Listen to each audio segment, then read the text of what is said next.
Boop, boop, boop, boop. Hello, Bonjour. and welcome to the Xbox Bethesda Showcase post-show with the Midweek gaming crew. Welcome, everyone. Oh, a bit not prepared there. You normally have an intro. So, right, Xbox. Right. If you want a good gamer picture, go to xboxgamerpics.com.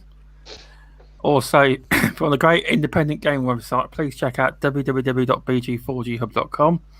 If you listen to us on podcast networks, especially Apple Podcasts, please leave a 5-star review. It would be much appreciated. It helps, and any other podcast service.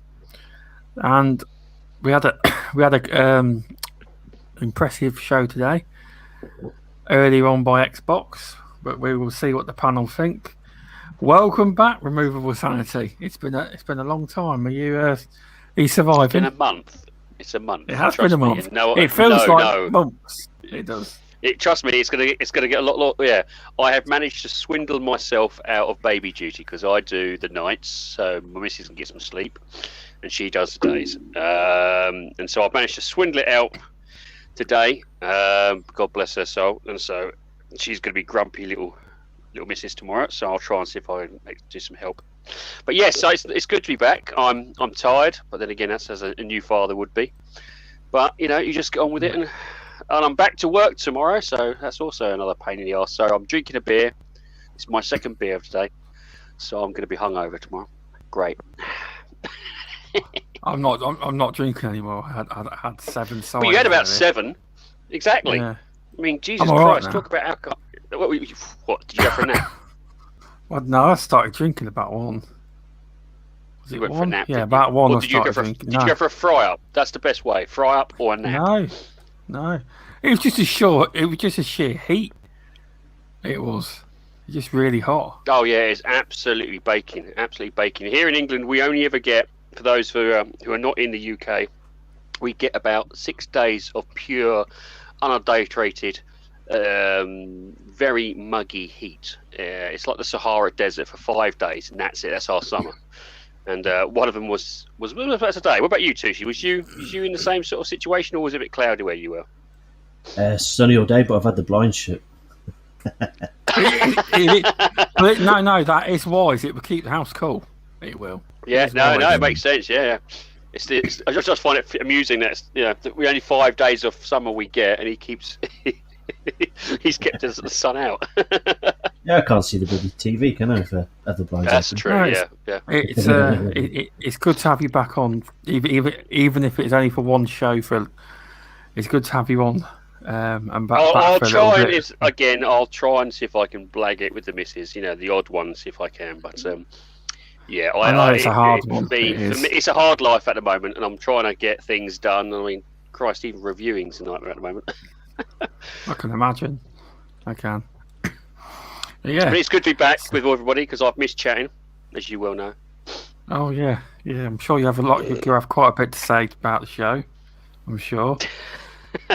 So I'll ask how the man that's been speaking and watching E3, VJ, has been on the air on Mr. Boomstick's show talking about E3. Yeah. Oh yeah. 3 hours. 3 hours. My goodness, yeah. I thought it was. So quick chat then. Wait, it's intros, mate. It's intros. Oh, is it? Oh no, I was just going to say, instead of my intro, can I just say that the Starfield poster or cover art or promo image is absolutely fantastic and mesmerizing. It's got me thinking and anticipating. It really reminded me of the 60s, 70s, and 80s, like posters, sort of revamped modern day, like Forbidden Planet, The Day the Earth Stood Still. I think even Roger Moore's Moonraker and Blade Runner were kind of hit me, but definitely Tron and Mass Effect, and it's definitely one of the most dynamic and colourful and thought-provoking artworks for a game I've seen in a very, very, very long time. And that's my intro. Okay. But yeah, it's got my interest, that game has. Yeah, it didn't have to do a lot, but I was surprised how they got the so-called big bangers out of the way very quick. They did. But no Gear 6 though, was there? I wasn't disappointed because they said they weren't going to be there. No Gears Tactic DLC. That surprised me actually. So what you got to remember is they've obviously got over years where they've got to have bigger. It's like that. I mean, this is one negative. I don't think VJ may agree with this. VJ, Alpha. Do you really think it's coming out next year? Because I do not. Which game? It's Starfield. I don't think it's coming out next year. We kind of talked about this yesterday. Today, actually, there was quite a bit of dispute about why doesn't Halo have a release date? And some people were saying it's strategic. Some people are saying it might. Well, I said it's probably a PR thing. Some people are saying so they're waiting to see what Sony does, and all of that is complete nonsense. And I just said, look, we just live. It's just a very, very difficult time. We're coming out of a very difficult period, right? And the aftershocks are still kind of being felt. And it's not because we have earthquakes over here in California. Yeah, well, it is. But so I think it's a prudent approach. And until they're absolutely sure that it's the best that it can be, and that they can get it refined enough to release rather than a buggy mess. We saw what happened with Cyberpunk last year. I think they'll just sit tight and announce it as and when they're ready, and it's got nothing to do with Sony. It's got nothing to do with Horizon Forbidden West. And it's I agree with that. And it's nothing tactical. It's just a case of when they're sure that they'll let us know, and I think that's all it is. Look at the backlash they got from the gameplay video. No, what I meant was the fact that Starfield, it has a release date. I can't see it coming out then. I don't think it's ready, but for some reason they've given it a release date. I think you have to understand. I think I don't want to really jump into the show. I think we're still doing intros, so I think let's do those and then. You're right. You're right. So wait a minute. One VJ removable, animated. How you doing? I am doing absolutely excellent. I'm hyped. I loved what I saw today, but we were going to get into that very shortly. Happy to be here tonight. And removable, I will raise a drink. Thank you very much. I've opened one, so yes. I've opened one as well. Happy. I've opened 7 to him. You shouldn't have opened 7 early. That was silly. That was. I had friends. I had friends around me like a bit of a do earlier. Was it keys in a bowl sort of friends, or was it actually just No, some friends came over in the garden thing. Okay. Barbecue. Yeah, I am hyped, full of energy, ready to go. Good. Let's get it on. Mr. Tushi. Don't forget. Hello. Yeah. How are you doing? Are you hyped? Living the dream. Yes, very. Very excited. I thought of you when I seen one game. So I seen Microsoft Flight Sim. I thought of you. You quite enjoy that game, you do. The Maverick DLC. Fuck me, that all I've been thinking of. Yeah, the planes are awesome. The visuals are amazing, but I just feel like some of the time the planes are just slow because it's like a simulator. But then when they stick fucking jets in there, it's like fuck me, it's going to be awesome. I want that music in it though. I want to play that music as you're playing the jet. Oh, the danger zone. It's got to be, hasn't it? It's got to be available. Come on. You got to have, even if it's music in the background when you're playing, you've got to have the danger zone as you're going to go on the jet. It's got to be. Yep. I can't wait. Especially it's announced in 4K as well. I'm impressed they've done that. Yeah. I always said it would be 4K 30. What's the assets going to be like? Because I can guarantee you that's going to take the internal hard drive in itself, isn't it? Well, they did say they reduced the the size, didn't they, by 50%. Have they? What's on the PC? Okay, currently at the moment, I think it's 137 gigabyte on PC. That's without all the. I've got the UK texture pack on installed, which is the, and there's some others. There's some different landmarks and stuff. High def. I don't know exactly with all the add-ons. But on Series X, they announced a few weeks ago, didn't they, that they've gone from 137 gigabyte down to about 76, is it, or 80? Mm-hmm. They've got a compression. They've got a compression technology they can use that halves it. Don't ask me what it is. It was announced ages ago, but not many developers use it. I think they just get Mr. Tushi to sit on the code. Call of Duty using that. Definitely. I'm sorry. I'm so sorry. Welcome, Masuku. Welcome, the Lighty Lad. Welcome to Indie Gamer, the man that's been dominating the indie games world currently with all these great shows. World and Indie. Indy was mentioned in our party chat was having there when Hades came on. Hades, what we call it. I thought of Indy when Hades came on. I must admit, I straight did. away.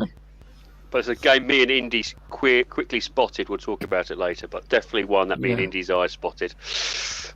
Welcome, all airtime. Cheers for stopping in. I know there's 4,000 other podcasts currently on, but thanks for tuning in. And the rest. There is, though, the Dealer Gaming's live, and everyone, all the big guys, they are. What are they? I've got to go. I'll see you in a bit. Yeah, Dealer was live about half an hour ago. I don't know if he still is, but yes, he will be on as well. I don't think he wasn't. Everyone's going live. I lost count. I don't know. Are we live? We are live. We'll struggle for people today, but it's all good because we've got the important people that are in there. We've got 10 watching right now. I'm going to say something now. What happened? Xbox has games. No games. No. Xbox has games. People have games. Loads of games. Plenty. What would you guys like to talk about first? Because there's so many of them. Go, Mr. Tushi. Ooh. It's a free flowing on this edition. Oh, I can't do that. Let's talk Forza Horizon 5. Yep. Oh, Start off with a banger. Wow, what a beautiful showcase that was. Rewatching that in 4K is absolutely mind blowing. oh yeah. And I yes, admit I was wrong it's on Twitter. exclusive. Yeah. Yes, for that's good. That is. I do like that. Yeah. Jason, I'm going to be spending a lot of time in photo mode. I can tell you that now. Actually, I'm sorry for flooding Twitter with photos as well. Mr. It Tushi, does look stunning. could you just clarify something? Because I said Forza 5, so is it like an add-on to the existing? No, complete game. No, Completely brand new game. game. Forza Horizon 5. It's a new game, VJ. Okay, cool. So we're on Forza Horizon 4 now. So it's number 5. Means you're going to have to do the 4 hours or whatever it is to get on the online again. Is it? So when was the last Forza game? Was it Horizon? 2018.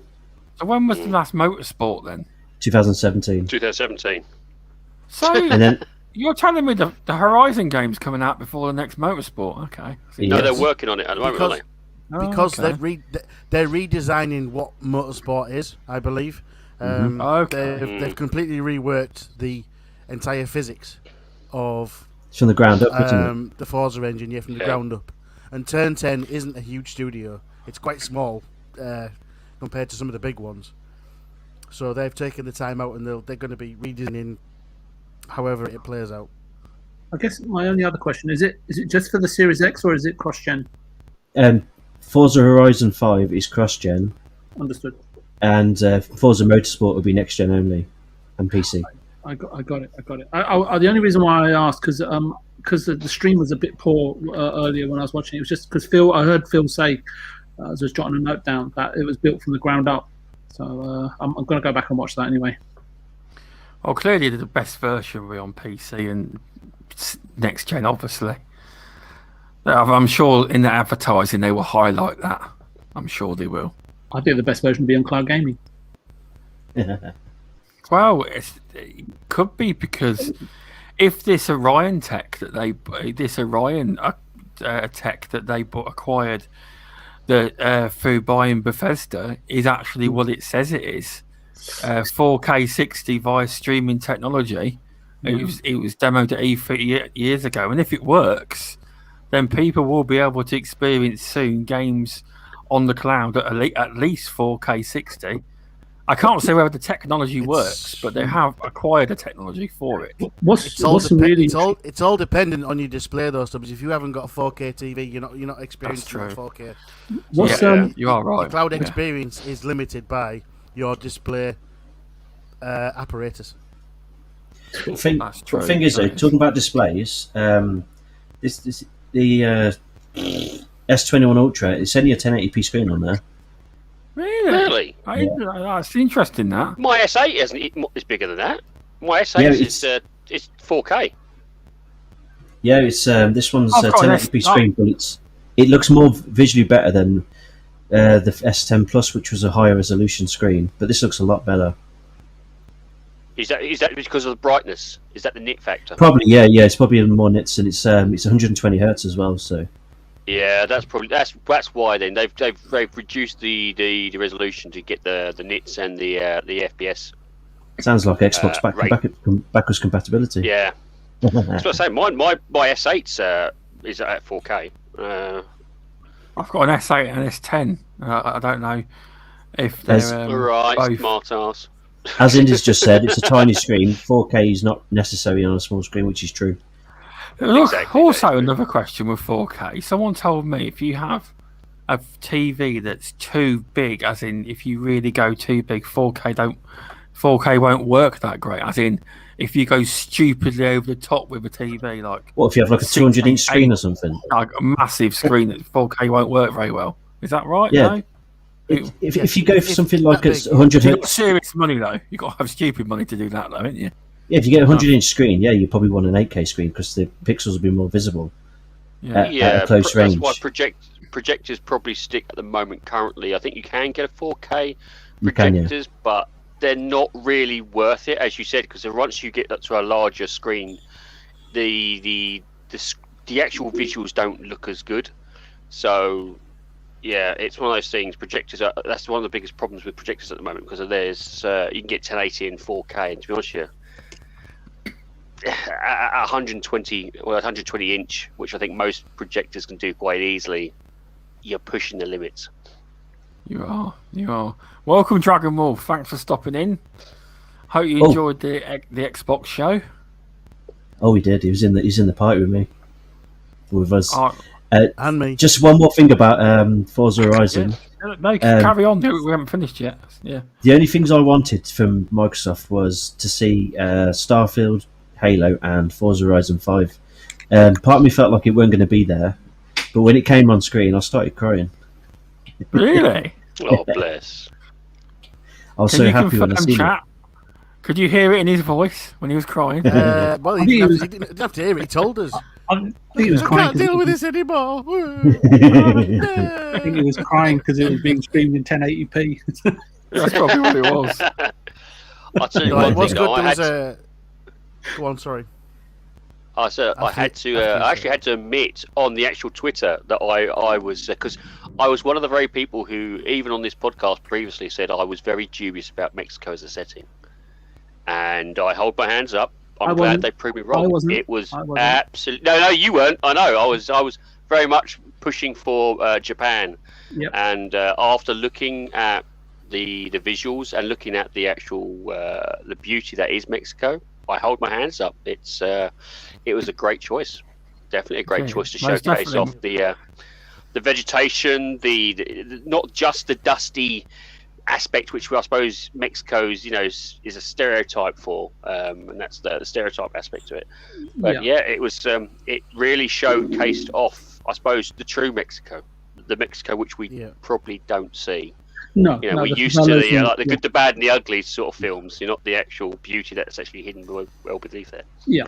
Although I didn't write off at the time, I didn't write off Tokyo as a setting. I was very happy when we heard it was going to be Mexico. I said I preferred it as an idea, and God, it looks so good. I said I was the only one who's like, it's going to be dusty, isn't it? It's just a dust there's always Forza Horizon. There's always Forza Horizon 6 for Tokyo. It's fine. I'm happy with what I've seen. Yeah, it looks excellent. It really does look excellent. Visually, it looks amazing. Yeah, it absolutely looks beautiful. I mean, I only live a couple of hours. I'm only a couple of hours from the border of Mexico, and when the game comes out, I'll take some of Mr. Tushi's Twitter posts and go and compare and see if I can find the real life settlements. And Right, Flight Simulator. Yeah, I'll go and find the landmarks. I'll go on a treasure hunt.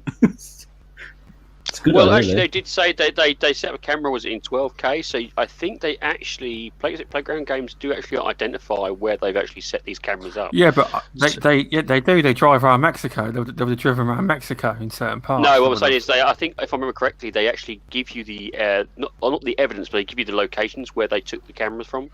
So should you wish to visit some of these elements, some of these areas, you can. So I think it's on the website. Again, I could be wrong. I'm sure I heard. It was like a dev saying like, if you wanted to see where some of these locations were, they could provide it for you. Yeah, Indy said coordinates. The coordinates. Yeah, they provide the coordinates. Yes, they provide the coordinates for you. Obviously, they're not going to get you out there, but Coordinates. With this coupon, book your holiday to this area. Microsoft gets a kickback. Did you see that the mode where you can set your own races and challenges and stuff? And we got that. That'd be interesting. Yeah. I don't think we'll be able to get you off that game, Tushi. No. it's going to be a start. I think the stage build is going to be the one that's Tushi's. It's going to be a community game night staple, I think, isn't it, Tushi? Yeah. Every Friday night. Yeah, it's going to be mental. I can't wait. Yeah. The thing is Is that for 2022, isn't it? No, this year. November 145 days. Yeah, November 5th. 9th. 145 days. Yeah, it's interesting. It's right before. It's the holiday season here, because when I say holiday, it's like between Thanksgiving and Christmas, and it's just prior to Thanksgiving. So I'm just wondering when Halo will hit, and it's probably going to be post that date. It'll be on the It's also 20th on Game anniversary. Pass, isn't it? Sorry. It'll be on Halo's anniversary, won't it? The 14th, is it, of November? Is it 14th? I think that's when they do it. But it's interesting how they didn't say when. But as VJ said, there'll be a reason. They've got to make sure it's ready. It looks ready, I know. I think I don't know if you said it, Stubbs, but the Indie Gamer made a really good point, a really good observation actually, when he said Starfield has a release date, albeit a year away, but Halo doesn't. It's true. Yeah, it's quite funny, really. But I can understand why. I can completely understand why. So. Yeah. Because the Master Chief actor went on. Holiday Clowns' podcast and told everyone when the release date was. To everyone, and he said it's on the anniversary. So he said thereabouts. He said it's good to release for November. That's what he said. Yeah, it's interesting. Microsoft are not at all worried about the games. I know they're very different games, but cannibalizing each other, which is interesting, right? Which means that they are truly focused on Game Pass right now. They are. I mean, it's like 26 games out of 30 is on Game Pass. It's like when Yakuza Like a Dragon leaked, and I was like, I'm sorry, but that was no surprise, because Sega's got a partnership already, and it's like it's not a case of if with Yakuza franchise games, it's when they're coming to Game Pass. So it was no surprise that. Just on that, what if I'm perturbed slightly is that Judgment came out, I think, 12 to 15 months prior to Yakuza Like a Dragon. But Judgment doesn't make its way onto Game Pass, but Yakuza Like a Dragon does, which is interesting given that the sequel is out in September. I think they'll do it then. They'll have both. Yeah, I hope so. Well, you mean have the game release as well as have the original posted in Game Pass? Yeah, it makes sense. Yeah. It would make sense to do both in one go. Hey, here's the full-on experience of the previous title and this brand new amazing one as well. I really hope it would make sense. I really, really hope I hope so too. Yeah, because that would be great for me, because I haven't played the original, so I want to. Yeah, you are right on that point, but Animated does have a very, very good idea on that. That would be a good idea. That would be. Yeah, absolutely. I'm just throwing up as many things as I can so we can sort of all of us bat it out of the arena, so to speak. Anyone? What's next? Who's next? Go on, Stubbs. Offer some. Starfield. Well, yeah, we can go with Starfield if you want. Hang on. Yes. The thing about Starfield is. And yes, it's exclusive. Yes, it is. It is. That's true. It's definitely confirmed now. And I've seen comments, people online saying they still don't believe it's exclusive. Oh God. There was actually, and I do listen to some dodgy podcasts, but I did hear one particular podcast where they said, right now Xbox seems to be the place for the Western RPGs.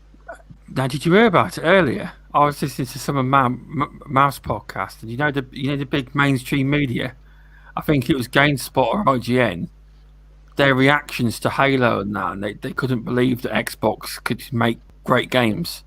It was one of the big outlets, and they were reacting to it on the stream and they couldn't believe it, and it's not like a big outlet like that to praise Xbox. I hold my little. I'm very dubious. It's going to be where the clicks are. I take a lot. I take a lot of very. If you do pull a face in a thumbnail, it pulls people in, doesn't it, as well? Yeah. Maybe you should start doing that. Yeah, make Tushi look like he's about to cry, and then he'll be like, "This week's podcast," Yeah. So I take them very. I don't know. I suppose I'm a bit more critical of big gaming outlets podcasts, because it is generally, it's there for the entertainment. It's not really there for the general. Yeah, it's become such a watered down situation in the last 3 years, 4 years possibly. I don't take anything they say to heart, really. I prefer the homegrown, indies, Wilmies, Mavs sort of podcast where you can see the genuine reaction and it's genuine, versus the, Jeff Knightley blowing to controller. That was cheesy, that was. Anyway, we've back onto Starfield though. One thing that blew me away, what the fuck's with the mechs on the ground as well though? Do you see them in the trailer? Yeah. Yep. That'll be. Well, actually, it wasn't a mech. It looks like it was a robot AI, because when she's about to leave, one of them waves away, doesn't it? Yep. Like your own personal little Wall-E left back on the planet. Yeah. Yep. He'll clean up for you while you're gone. It's fine. The idea's been done. Jeff who exactly? Yeah, Starfield really had my interest piqued. I agree. Starfield was really, really a surprise. It launched with Starfield, but as soon as Todd Howard hit the stage, I thought, yeah, here it comes, Starfield. Were you not surprised, VJ? No, I take. There's two things, right? There's a few things I've been saying, right, on the last couple of podcasts. One was saying, what do you want to see at E3? I said, I'd like to see Xbox show us how they're going to take Game Pass beyond traditional hardware and streaming devices other than mobile. Then, funnily enough, they announced the streaming stick, and that there's going to be incorporated in TV, something we've talked about, I think, last year, that should be in TVs.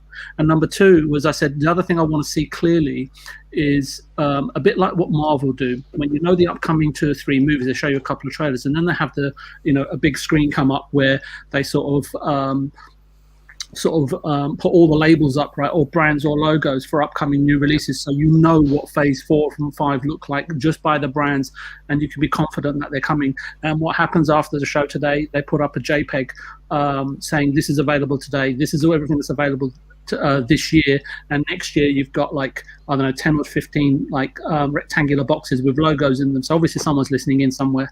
But the reason why I think that the game was shown today first, and this is obviously from an inwardly looking point of view, is that I think that it set the foundation for everything else that was going to be shown, and I think it was a powerful statement, but it cemented a solid foundation for everything that was to come.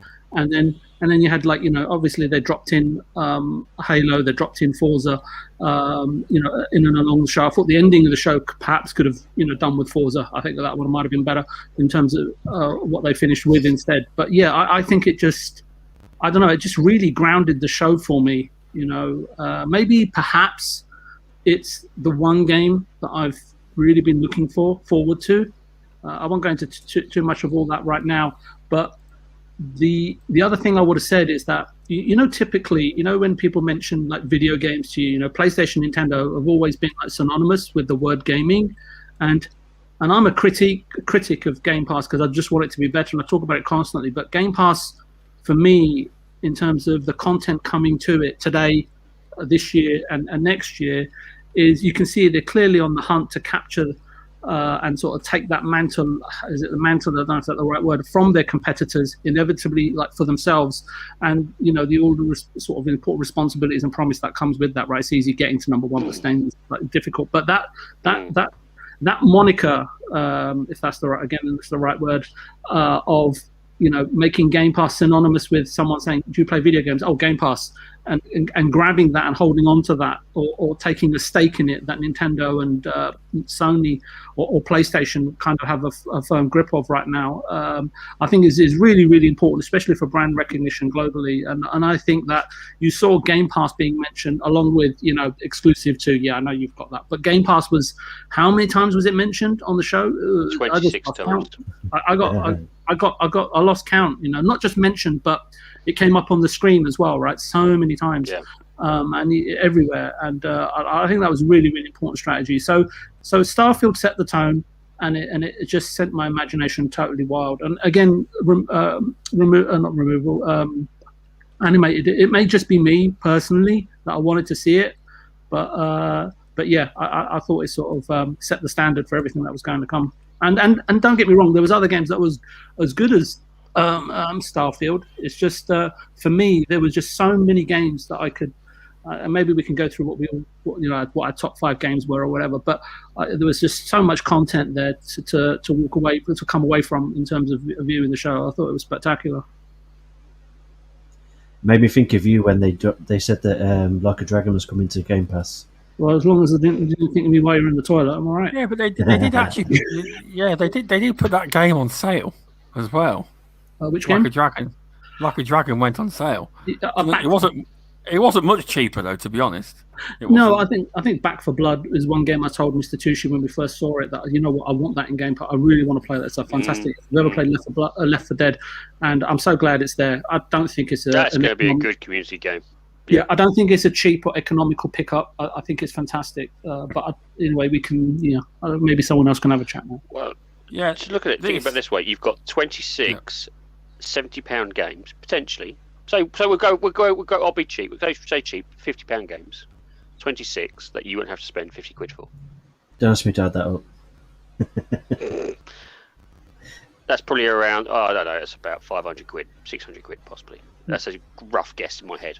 So that's £500, £600 of brand new games you will not have to spend a single penny for. I get that sentiment, but I think I said it to Mr. Tushi a while ago. It's really interesting because if you take the Sony hardware shipments of 120 million and 1.2 billion of software units, and it's about 10 to 1 tie ratio, right? And if you take an average of $30 a game, because not everybody buys $60 games. It could be $4, $5. So let's just say it's $40 or something. I think I worked it out that it's like $360 spent per PlayStation user, right, or something like that, over a 7-year cycle or 8-year cycle.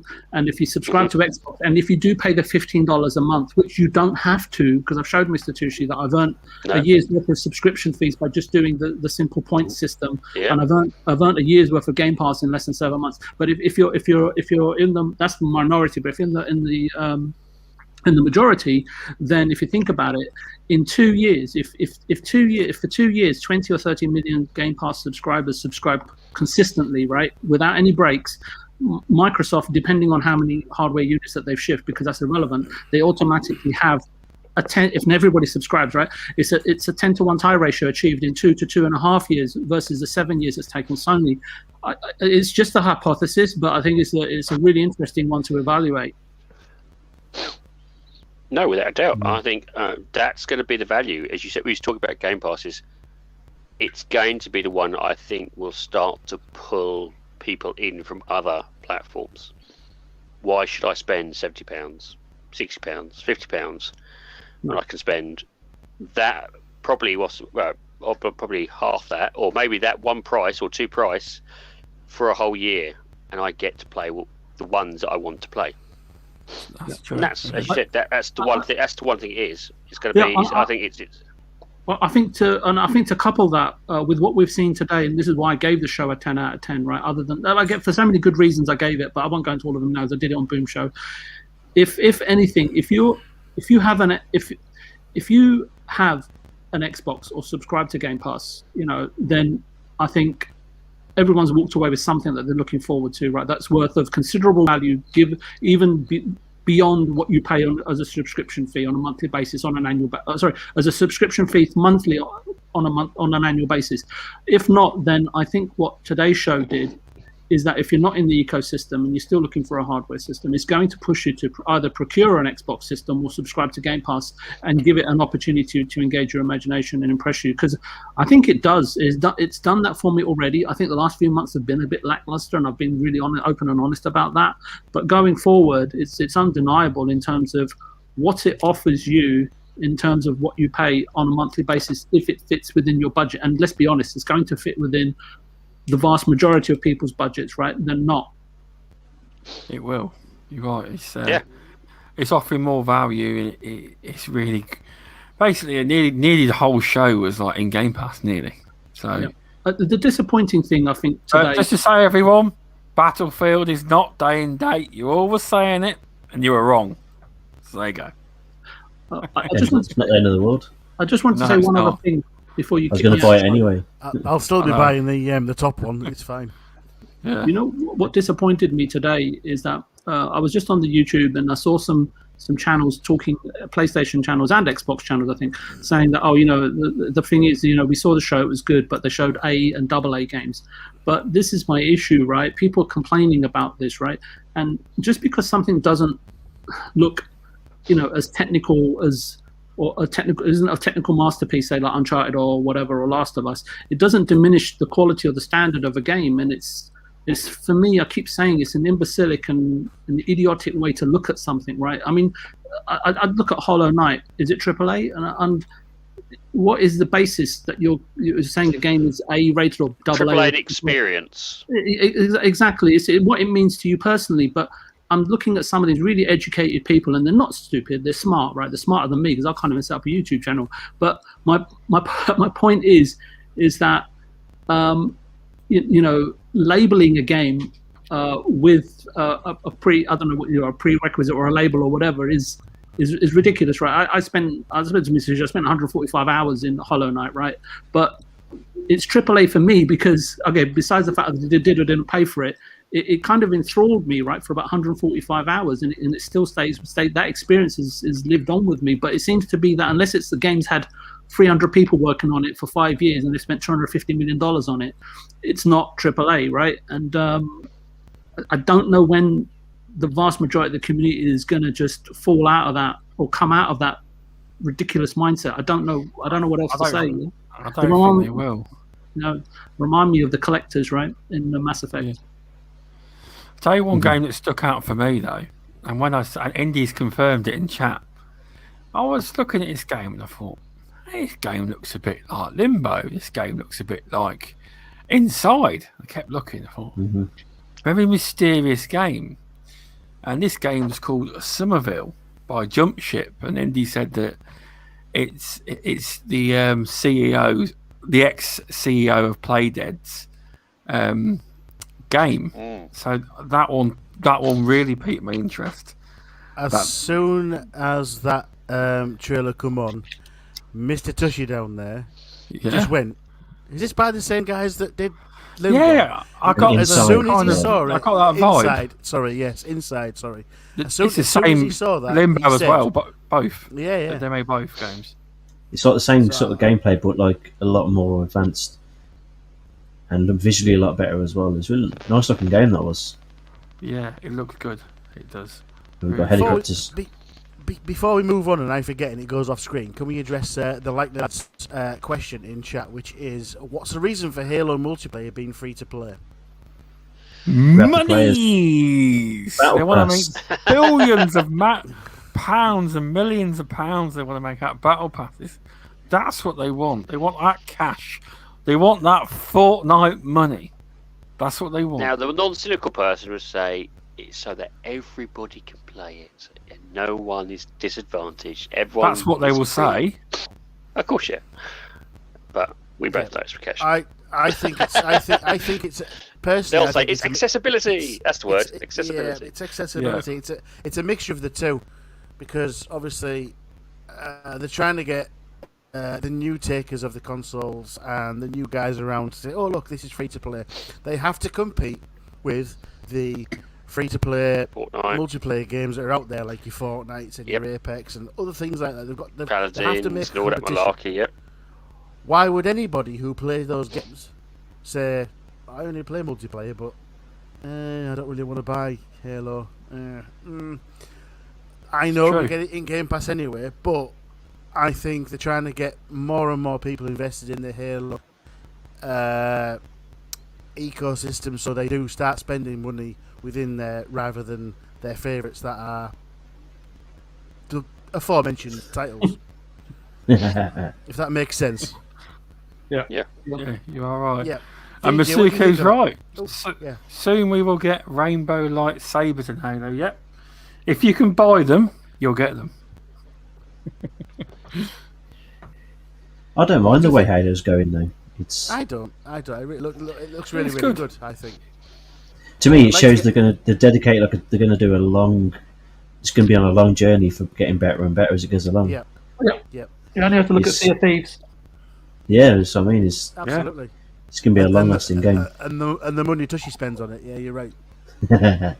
It's just there's only one game I spend loads of money on. That's Sea of Thieves. Yep. Right, Matt Barnes, welcome, and Matt Mama Rocks. Isn't it? Thanks for stopping in. Sorry, Mr. Isn't it interesting that now it's games being released day one in Game Pass, even if they're first party, especially if they're first party Microsoft games, that they are now synonymous, unlike other games, that over the course of time, that the quantity of content and the technical qualitative aspects of the game will continually improve, and people can trust that now because it's happened over several games over an extended period of time, and now that's becoming synonymous with Xbox. And I don't think that's by chance. I think that's by design, and people are getting used to it to a degree, I would say. I don't know what you guys think. What do you mean, like the way that I can't get my fucking words out now? The way they release a game and then continually improve it in terms of content and its technical stability.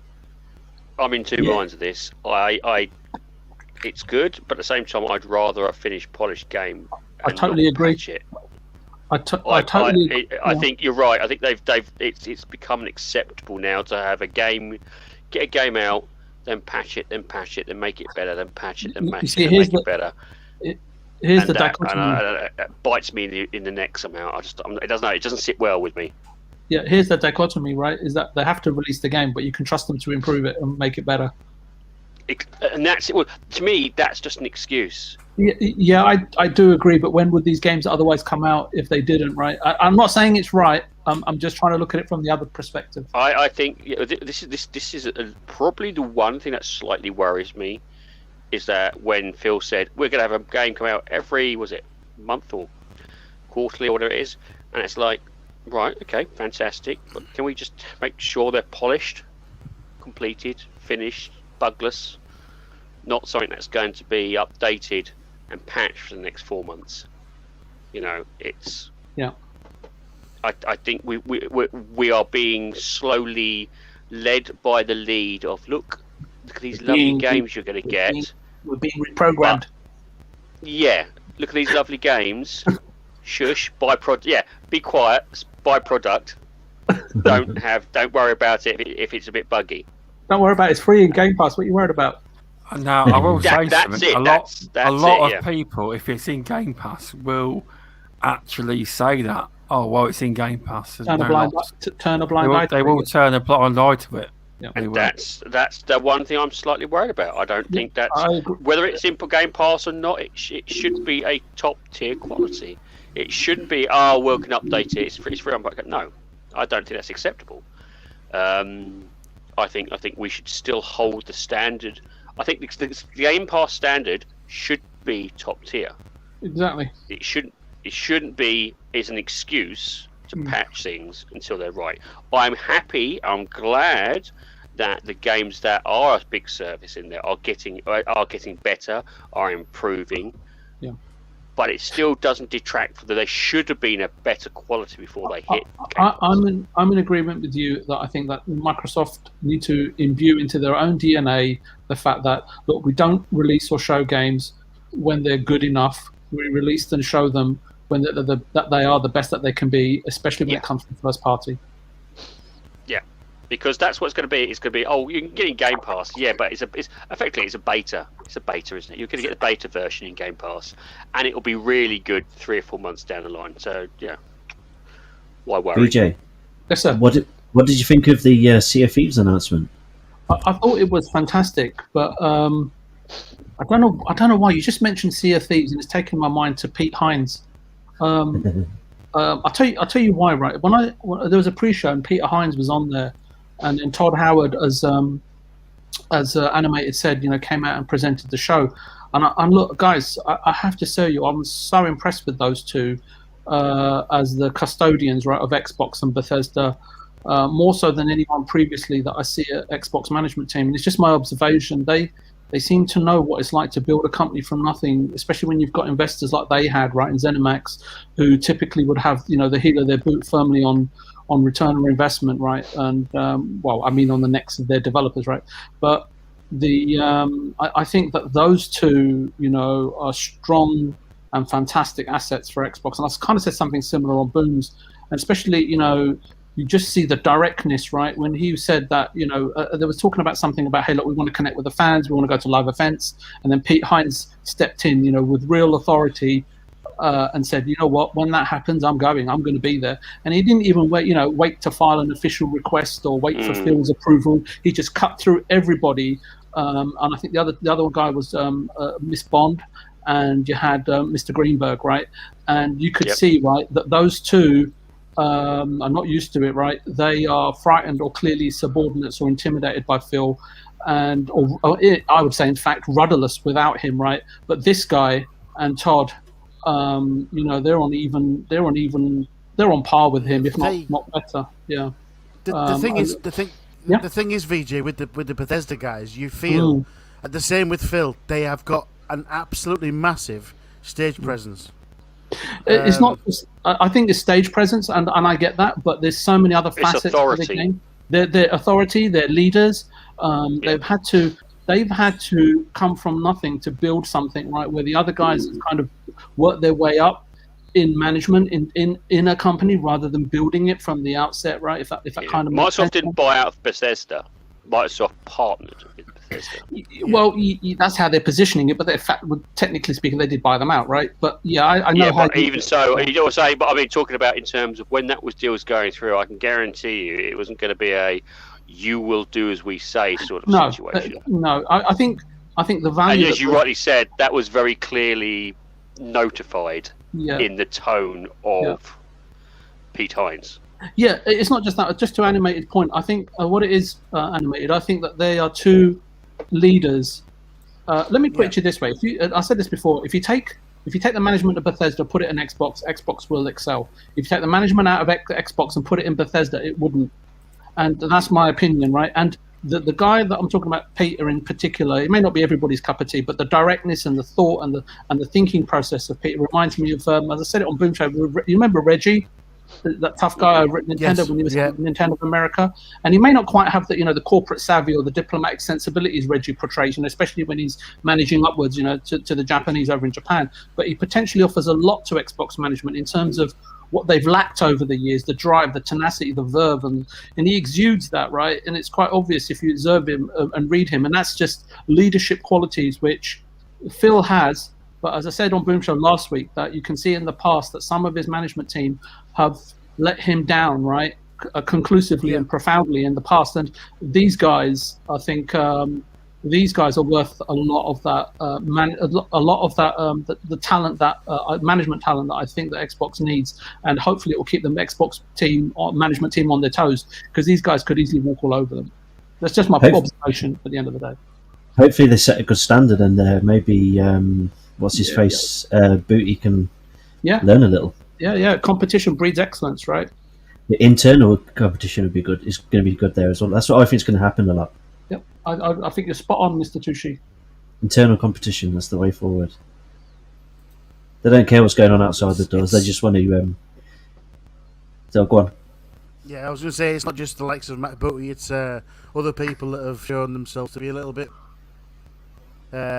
lacking in confidence. Karim Chowdhury for one of them. He just seems to lack confidence whenever he's presenting himself to the public and stuff. And Who's that? I think it was he's one of the. Was it on XO19 where the auto thing failed and he was just sat on the stage giggling? He's one of the leaders anyway of Xbox. He just seems a little bit as much. I can't remember that. I mean, you've had Bonnie, you've had Mike, who's been fired for 340. As I say, Phil can't do everything on his own, and I think too many people have let him down over the years. And I think that these two are magnificent assets. There's just my observation, what I saw today, and I thought, you know what, they've got to be on the Xbox board at some point. They really could help Phil a lot, and I know they've got Bethesda on their hands and so on and so forth. But yeah, I don't know. I'd love to hear what Removable's got to say about it, because he loves a bit of management. Oh god, management. I think me and Animated would Animated, you're management, aren't you? So we're slightly different here. Middle management. Middle management. Oh, the best sort of management. Yeah. High up management. High up. I can understand. Yeah, I think, to be honest with you, the only thing I suppose that slightly worries me, and this is going to be more of a guess stroke judgment, is that when you have two opposing alphas, whilst they work good, it's going to be really good. But when you have two opposing alphas, it could be detrimental.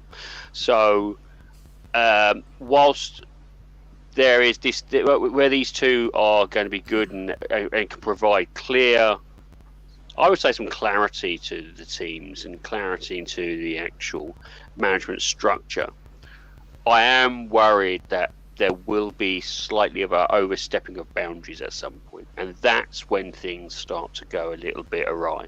Yep. Hopefully that won't be the case, and a clear-cut boundary. Everyone's, the roles are defined. Yeah, the roles are defined well enough and still enforced, because people do take liberties in some cases. Work well. If anything, I'm hoping that Phil and Bethesda's management team, get on well. It sounded that they do. Again, that's a slight PR thing. I'm hoping in real life they do. If they get on really well, then you can it should be a bit more free flow, and I think it'll do well. If at any point there's tension, that's when I'm going to slightly worry. So if you have a strong personality and another strong personality, if they have a good rapport with each other and a good almost like buddy relationship, that backwards and forwards between strength personalities can be worked out. If there's any bit of friction, it can easily destroy the surrounding management teams around it. So I'm going to hold off, but I will be watching the management teams carefully. Yeah. I'll be watching what people are saying carefully. We're watching how they react with each other carefully. On the next couple of shows, I'll be watching how those two play out and how they sit well with each other. And that's going to give us the best indication of whether or not this Bethesda deal, Bethesda partnership, is going to work. And it'll be keeping an eye on those. Obviously I want great games to come out through it, but that'll be the key. Keeping an eye on those. I think we're going to try and get back on topic in a minute about the showcase. I've just put that back. I've just put that in chat. Before we continue, it works really well, that, doesn't it? Doing the screen share. It does. Animated has clearly got a better connection than me and everything. That's Animated's video. Thanks for that, Animated. What? That is it? Oh, okay. My video. That looks a lot better. Is it your video too? Yes, I'm streaming from YouTube. Yeah. I just pressed accept. I thought it was Animated for some reason. I didn't realise you could screen share. That's a good thing. I didn't know that guests could do it. Be careful. Tushi's porn could be in there somewhere. Pirates. That pirate review was excellent. It's out next week. Yes, it's excellent.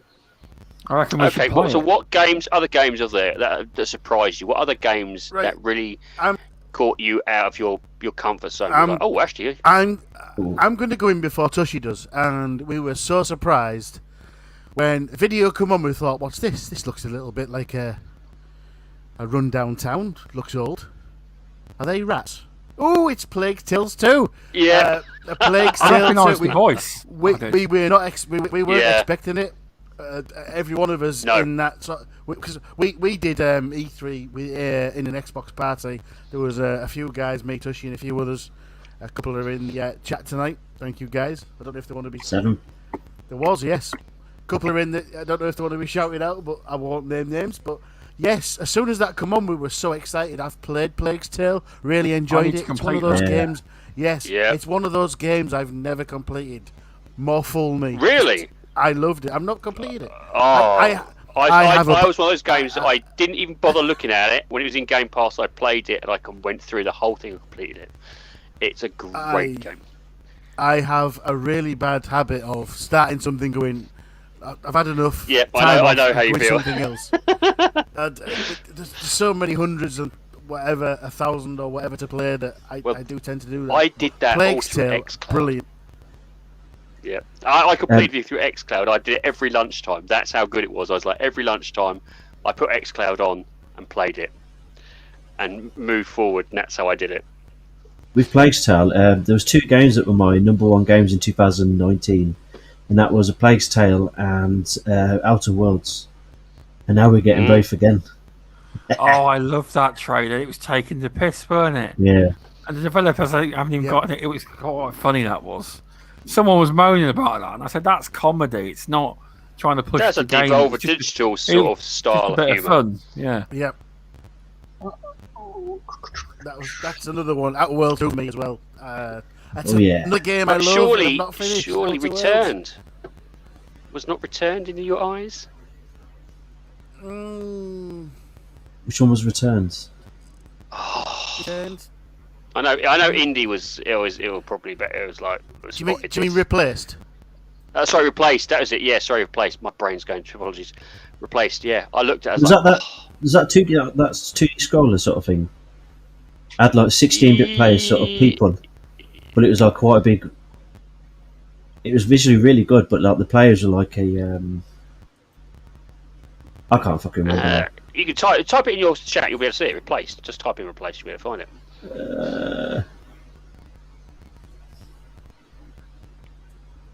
Where is it? I got this there. Oh fucking hell. That's it. Yeah, replaced looks amazing. I agree. Yeah, I agree with you, Replaced. Indy. Me and him, New like, we IP. both. I spotted the same thing, and it's like this looks. This. I was like, yeah, I can see the getting into this. Do you know what? I don't know what I've done on my thing, but I've messed with some shortcuts on my keyboard. And what's happened is that I've, for some reason, I think my browser's froze. It was the pixel art game where Mr. Dragonwolf said, we're going back to the 80s. Yeah, it did look really good. Yes. It looked really good, yes. It is. Do you know what I first thought when I saw this? I thought, this is Blood Dragon-esque. Hang on, what's that all about? But then I saw the actual pixel art. So I'm trying to think of it. It was the 2018 trailer with the Cyberpunk game in 2018 E3. Oh, last night, something like that. Reminds me very similar to that. Can't remember. This one looked good though. So it reminds me. The graphics remind me of the Full Throttle. For back in the day. Oh yes, yep. The facial visuals. There's a remastered version of that at the moment as well. Yeah. Full Throttle. Yeah, I've done that when you got the date come on Game Pass. It looks beautiful. Ugh. It's really good. And I hadn't even heard anything out. That's it. The last night. That was it. Yeah, it reminds me of the last night. Yeah. It was. Yeah, it's one of these things that I hadn't heard about it. I mean, I keep an eye out for these sort of type of games, and I hadn't spotted it. India probably have kept it. But this was like we were like, when it first came out, it was like before that, at that point where he started fighting, he's like, is this a 2D walking simulator? Nothing's happening. And all of a sudden the fight, it's like, oh, this looks, it's got this guns. looks really good. oh, he's got guns. Oh, he's climbing. Yeah, it looks good. Yep. In the chat, we have who answered the question. I basically asked the chat who's excited for what. Muppet 1160 says Halo, Doom. Mine. Mine's on screen right now. Muppet also says Stalker 2. Also looked brilliant. Stalker 2 looked very good. Masuka called out Outer Worlds 2. I was surprised by Stalker 2 because I didn't think it was that close of a game to be released, but I didn't think it was ready at all, and it is. So it's very close. I would like to try that out. Actually, I didn't think that would be on the show because the last time we seen it, it didn't. They said like they were a long way away, didn't it? Yeah. Yeah, they literally said they were. They made out they were years away or a long time away. They did. No, showing a bit of the gameplay was actually rather good. It did show. It did showcase off what. I'm trying to think of what it reminded me of another game that Revolution.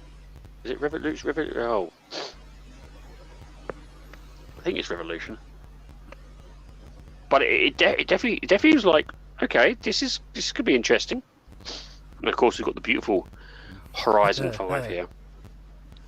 Yeah. So I want to talk about one thing. I was like a little bit. Well, we were all when we seen it. Said, what is this? We've never seen this. And it was the one that came from.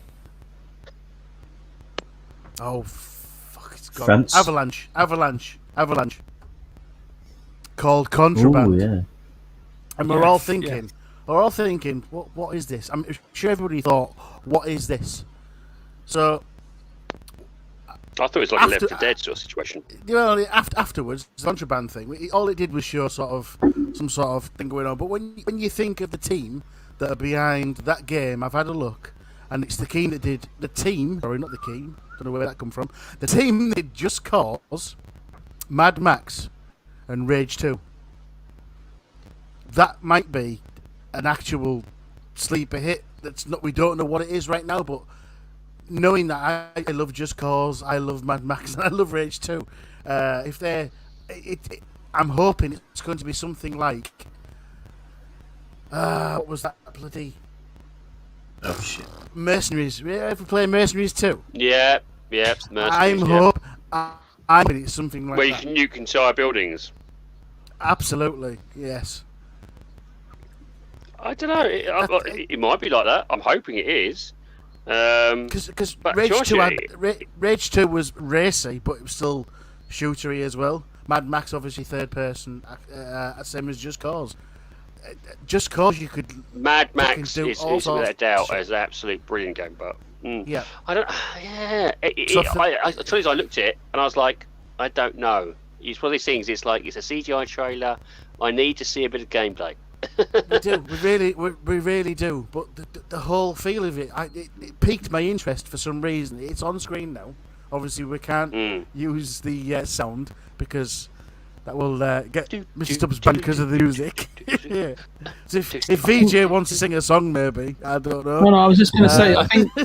Yeah, I was just going to say because I think removable. I think you have to be a little bit fair here because I know you want to see gameplay, but I think what Animated Evil is saying is that look, given the pedigree and the history of the studio in terms of what they show and what they've finally produced, given what they've done so based on the past, you have to give them the benefit of their doubt that the fact that the gameplay mechanics should be surmountable, given their past history, right?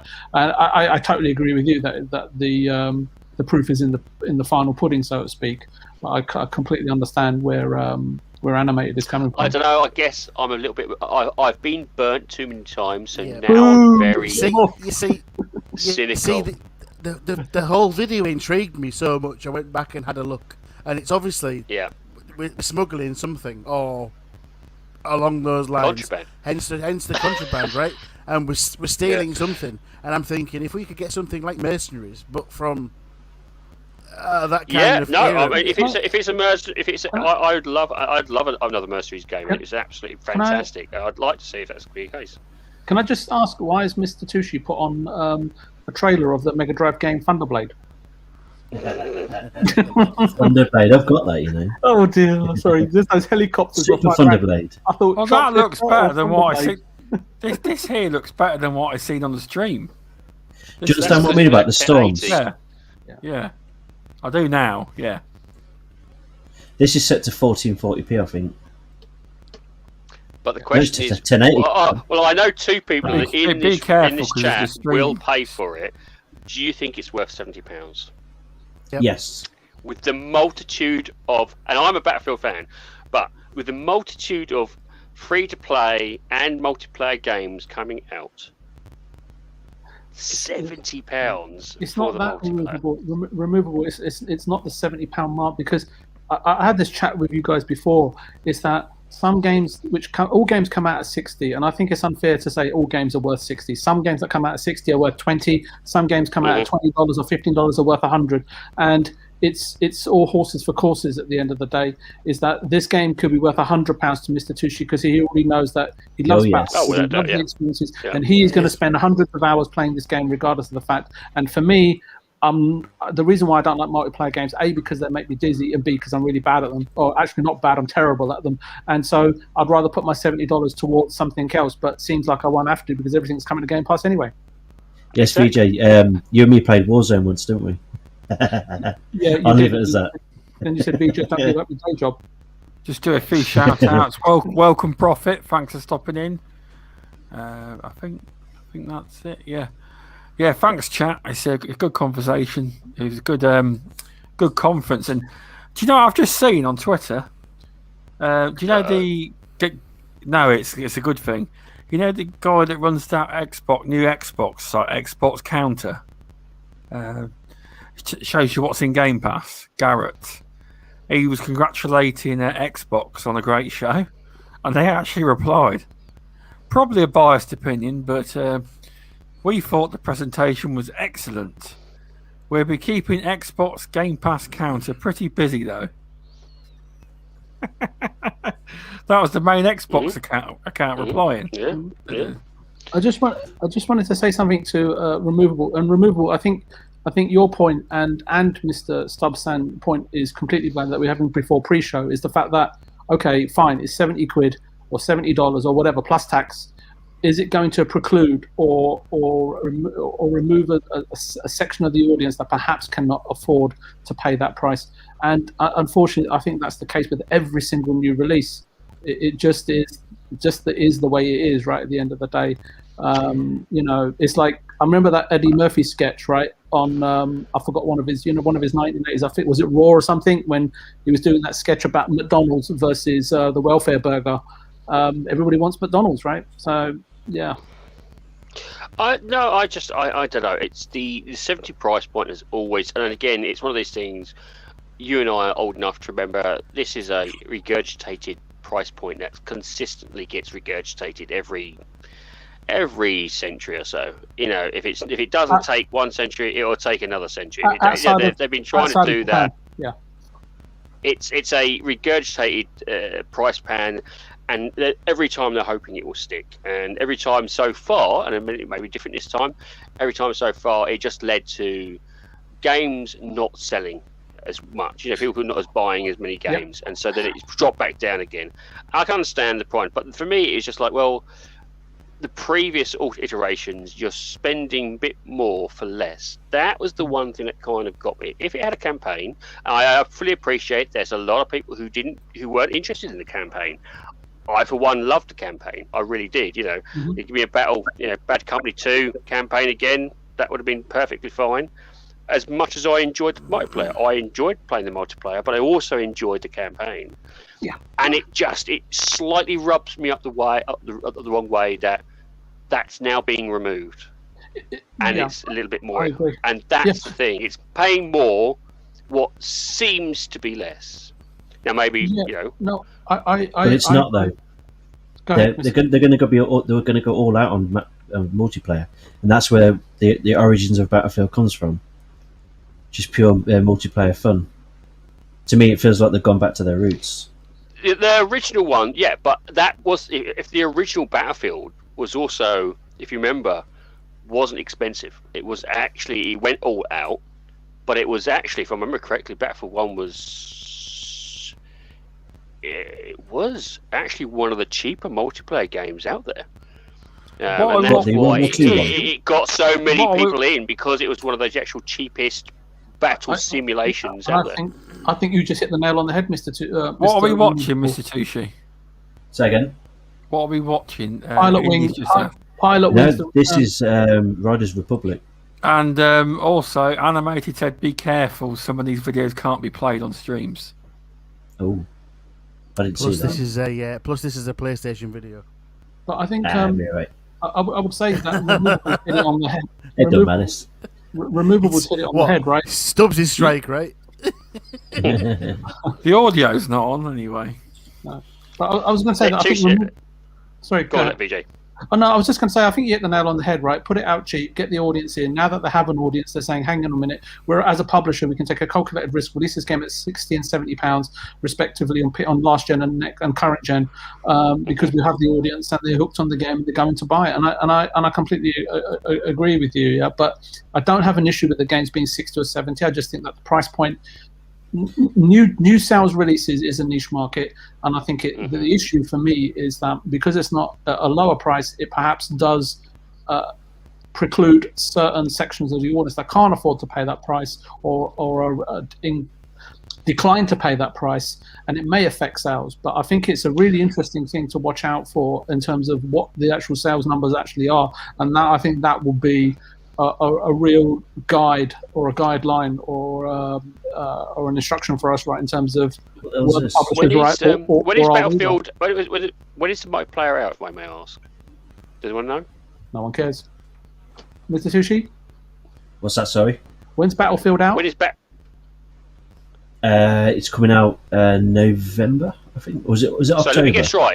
So let me guess right. It is competing with a free-to-play Halo multiplayer. And do you know what that says to me? Confidence. They ain't worried. That's what it says to me. Yeah, I don't. How big is the Battlefield audience? Does anyone know? Huge. Well, definitely 4 was. I would say definitely 4 at its beginning was, but it teetered off, didn't it? But then it got updates, and it's been getting better. Again, it's one of those things. It was poorly optimized at the beginning, but it got better as time went on, didn't it? Yeah. With Battlefield, it was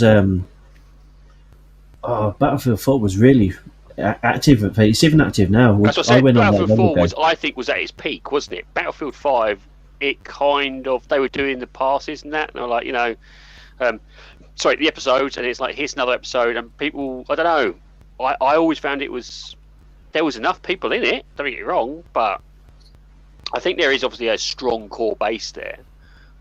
But it was never at the top of its charts, was it? Again, I could be wrong here. The problem was the Battlefield went to all the old World War I, World War II stuff. Yep. So a lot of people went to Call of Duty like myself. The actual, So it was the theme rather than the quality that kind of shifted players from playing.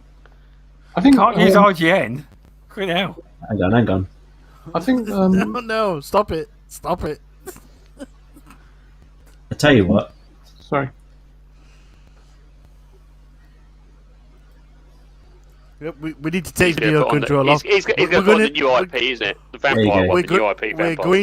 We're going to take have to take Mr. Tushi off video control for now because that was fucking pushing it. Okay, then it's the Xbox Showcase on watching just all the way from start to finish. So just put on whatever you want. No, just leave it, dude. You don't know if it's good or not good. Just leave it. No. What about the new IP? Is anyone interested in the new IP? What? Red... Was it Red Hill? Redfall, sorry. It looks like a vampire version of Left 4 Dead. It did. 4-player co-op trying to take down vampires. It looked really good. You can play it single player. Is this what was codename Omen? That's what I want to know. Because all I knew was there was a vampire game called Codename Omen, wasn't there? That was the rumours. I think it will. That rumour that it could have been that. It did look very good, but to start with, I thought, oh no, it's a fucking another zombie game, and then they're a bit different from zombies. They are. It looks like a vampire version of Left 4 Dead, isn't it? Looks good though. It looks it looks very good. Single player and co-op. What was the 8-player co-op game? Diablo 2 Resurrection. What's Was it that? Resurrection? Diablo 2. Remastered. Yeah, Thank you, remastered. Andy. I just thought It's Timmy. Hello. Timmy! In unison that time, Tushi. We did well. I can imagine now going, oh fucking hell. Leave. Yeah. I was just going to say Dragon Wolf. I mean, you guys have been playing in Game Pass for a while, but we were talking Battlefield. How long before it goes Game Pass? How long before Battlefield 4, 5, or 6, whichever iteration it is of the game, before it goes into Game Pass to boost numbers? I guess. Okay, VJ, I have the answer.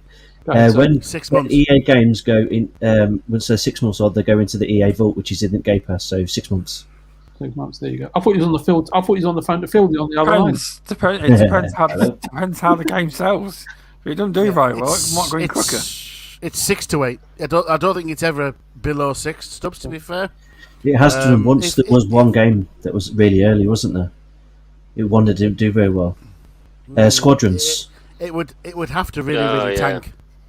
It would have Squadrons. to really tank, and Battlefield, in no way, shape, or form, is going to tank. No matter how many people say I'm not buying it because it's got no single player. To remove all the sanities. Let me just clear that up. If I don't want to upset anybody, if you feel that way, it's your opinion, and I respect that. I will say myself, I'll be buying that day one.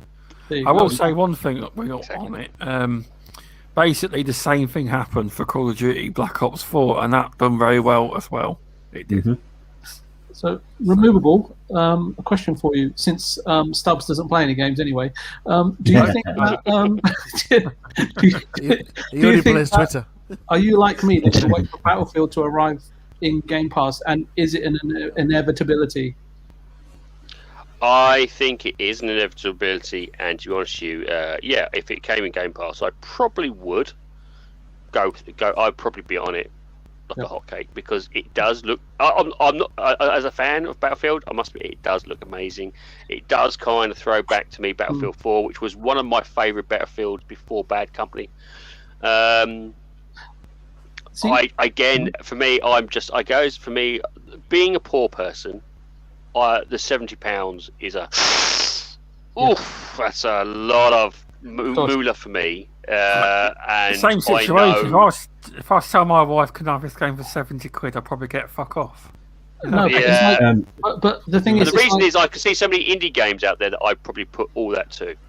Yeah, no, I get the understanding, but this goes back to the price point. You see why it's not really an issue, because even when you were younger, right, all of you guys, right, when there was like, you didn't have much money in your pocket, 4 or 5 summer movies would come out, right, at the cinema, right, you could probably afford to watch 1 or 2, and the others you would say, well, I'll wait till it comes out on VHS or DVD, buy on as a knockoff down Petticoat Lane, or you'd wait for it to come out to rental at your local Blockbuster or video shop, or alternatively, finally, you'd wait for it to appear on terrestrial TV because you missed it when it came out the first time. And I think that's where we are with video games, right? It's not necessarily the price point.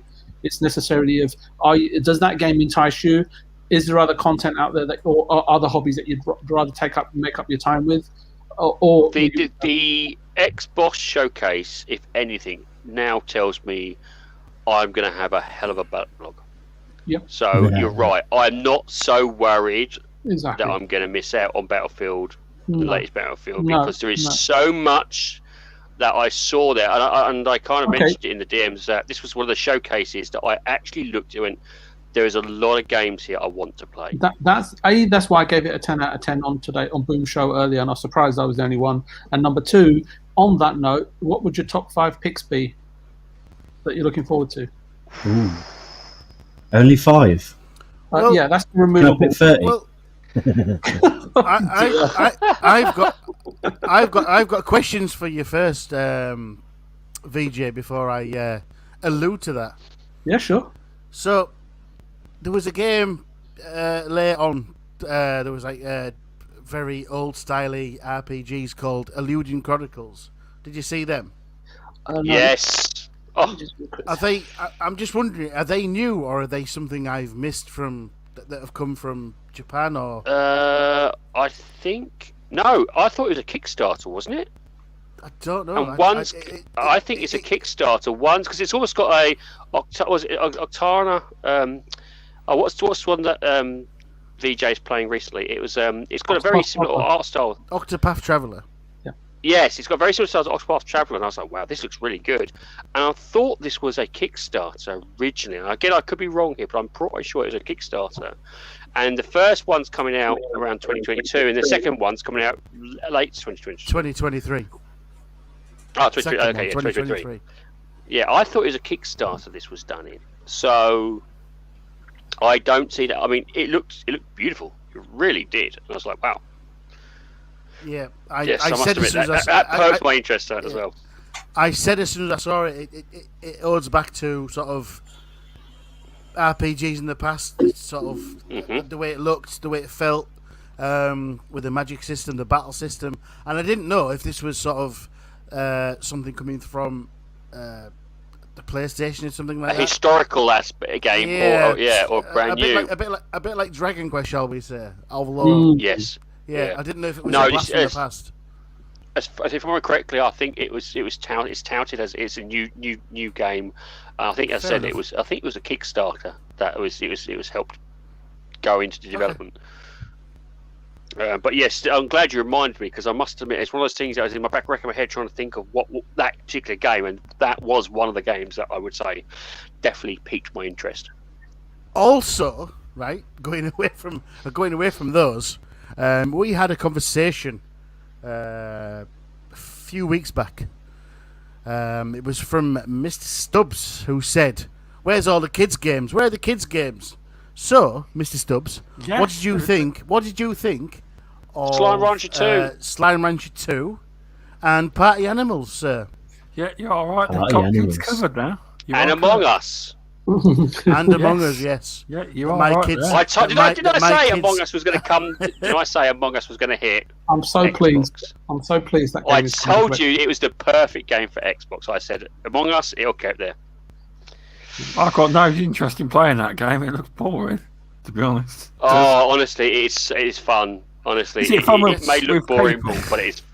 Yes, well, that's what you play with other people. That's the idea, and it's effectively think of it as Cluedo in space, but it's a lot more fun than that. That's already touted on release day to be Community Game Night game, isn't it, Tushi?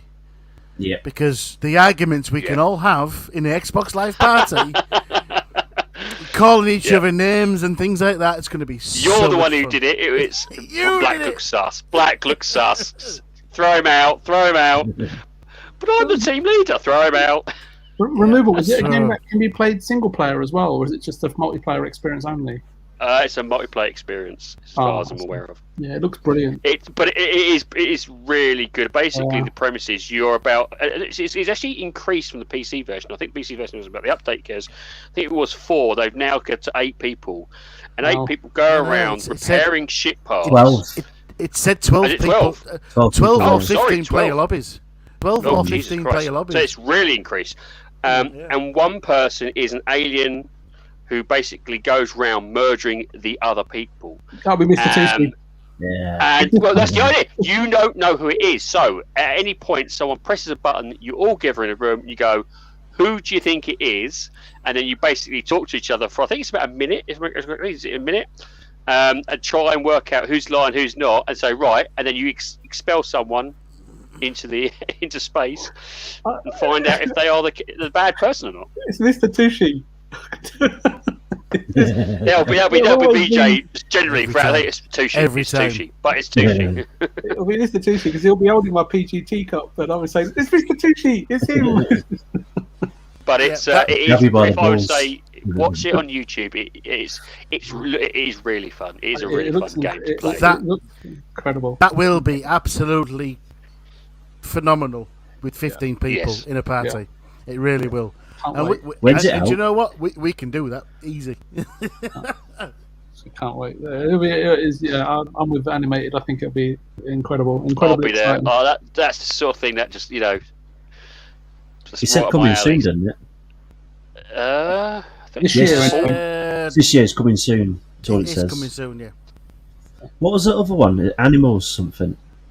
Party animals. I Fairy mentioned that as well. Party animals. No, Party Animals, yeah. That looked fun. Yeah. Well, that reminds me of what's it? Fall Guy. Fall Guy. Human Yeah, Fall Fall Guy. Flat. Fall Flat. Human Fall Flat. Human Yes, Fall yeah. Flat / Yeah. Fall Guys, yes. I thought it was the What was party the- animal. I thought it was the party animal movie from the 80s, but maybe I'm confused. No, you're right. No, but no. it's not also, what's the recent game that?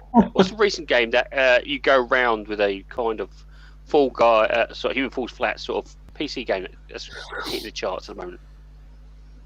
Roblox. Oh Don't know. no, it's something that I actually saw Indie stream and Flamish streaming. It was they're running a course. They're trying to get to the other end. Fall Guys. Fall Guys. It is. Oh, sorry, Fall Guys. Is It it? was Oh, Fall my brain's Guys, yes. going. Yeah, it was Fall Guys. I thought it was something Fall else. sorry. Guys, yes. That will But it come. does. It does. Yeah, I thought it was Fall Guys. To be honest with you. That will come this year, I believe. I think You PS think so? might have. It's not. I It's mean, not been. yes. It's not been announced, but it will come this year.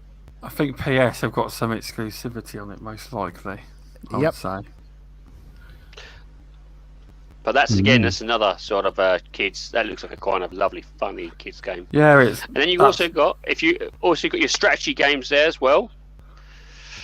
Empire of Ages 3.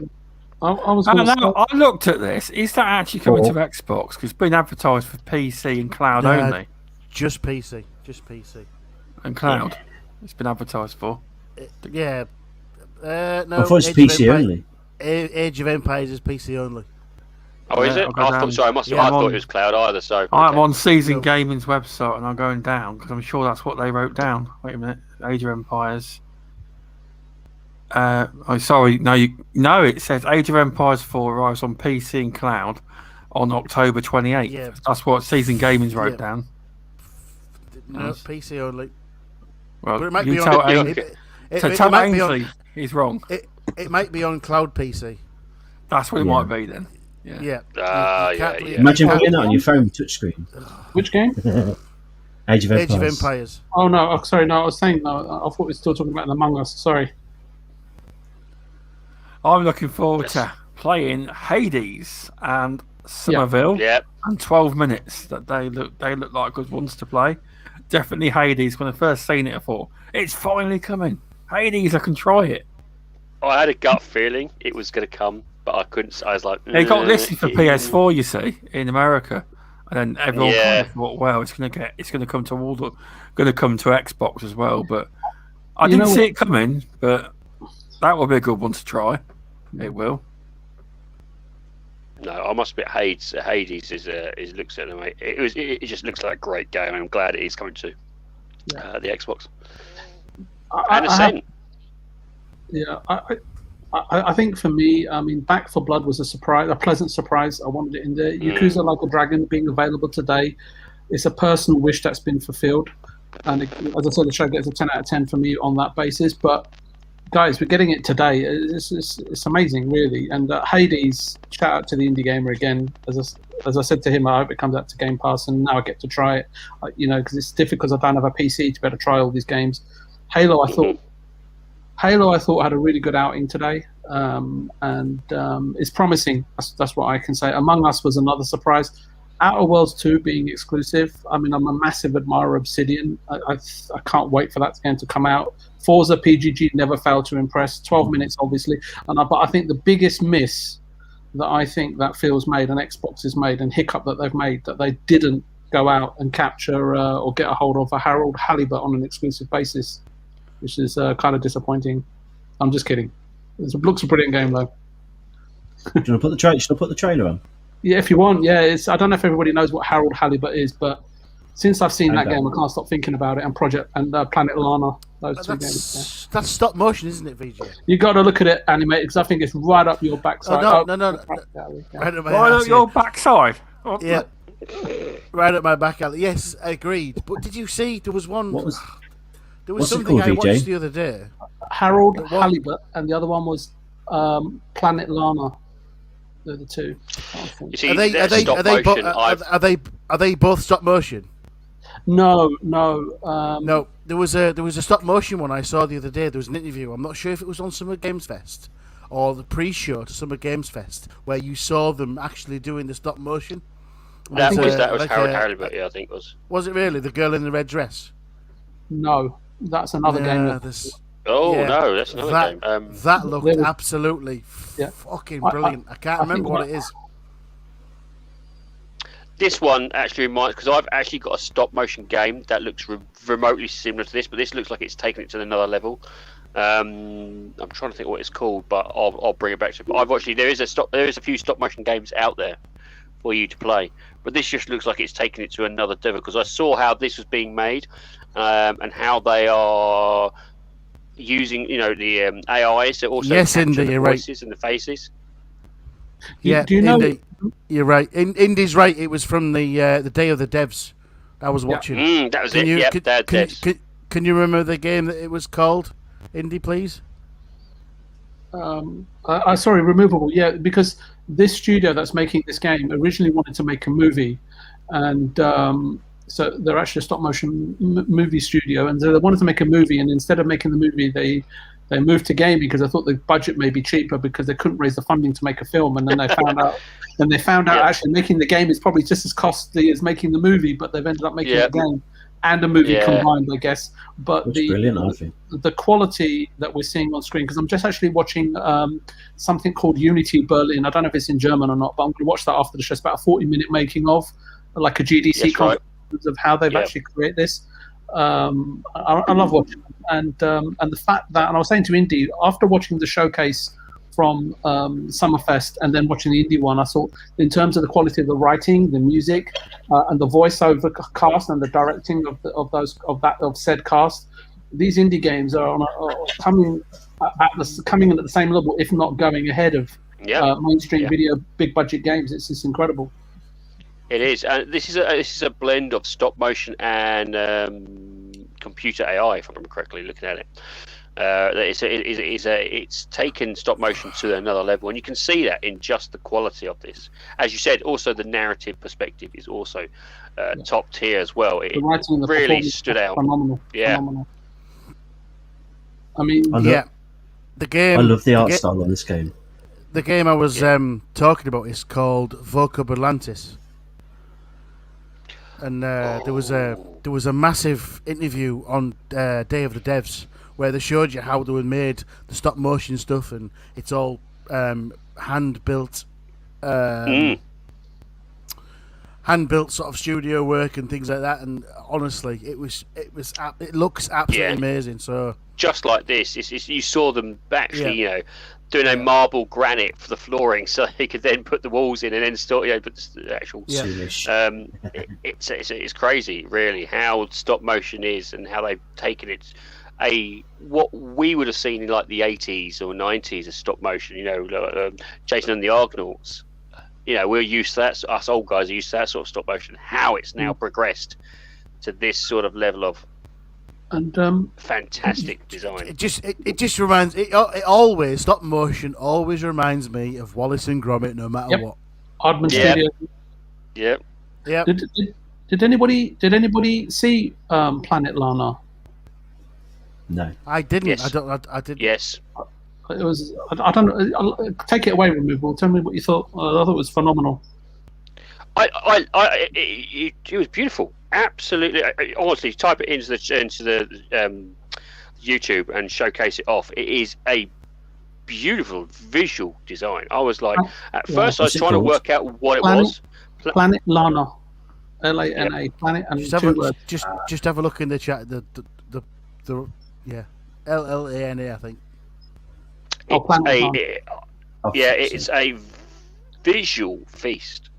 I was just like, wow, it is. It's because when you search for a first sequence where he goes up to that little pet and you then see things coming down, it's like, what is this game? And as you progress through and see more of it, it's just like, wow, this is going to be.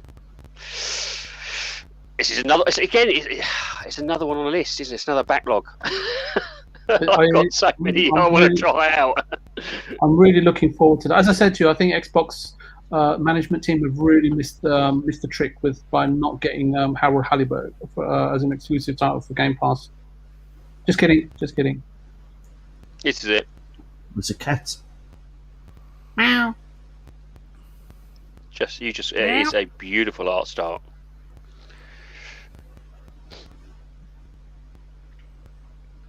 The weirdest game with weird art I've played before was this game where you played as a blind girl. So you're blind in the game. It was really weird. Oh, I think I remember. And you had to walk around and what was it called? I have to say, you listen to sounds and stuff where stuff was and that. Yeah. Talking of sound and music, without the music, it doesn't do it justice because the music is just as beautiful as the visuals that you're seeing here. It's got an Ori-esque sort of sound, hasn't it? It's got that beautiful, almost orchestral. I think you're doing it injustice. But if you've got a chance, watch this trailer in full with headphones, and you'll see why I think me and VJ are like, and Indy, I think, looking at this and going, ooh. Dragon Ball should put it in the chat. Beyond Eyes. That was Beyond it. Eyes, yeah. That's it. Yes. Bloody hard that was. I got lost in that town. You just go off wandering. Tushi, just look in the chat and have a look at that word I've just put, and just search that as well. Hang on. And see if you can see some gameplay of that. The Wombles. Yeah, I saw Wombles. Fuck Atlantis. Let's have a look. But yeah, while we're watching these beautiful, beautiful videos, ultimate impressions of E3 then for Xbox, because the chat are going to need to know. Stubbs, if he's awake. awake. Fucking incredible. Yeah. So very good. I'm very impressed with it compared to last year's. You asked to say 5 games you were impressed with, and we're going to put you on the spot, and you go first for once, rather than last. 5 games from that you take away that will, you will play. Oh, I saw this. Was great. Yeah, this looks amazing. Easy. Gears 6. 5 Busters 2. Yep. Yeah. Gears Tactics 2. Gears 6. Fuck's sake. Come on, man. We're putting you on the spot for once rather than you having 20 minutes to think about it. It's your turn first this time, sir. Stubbs is in balls deep now.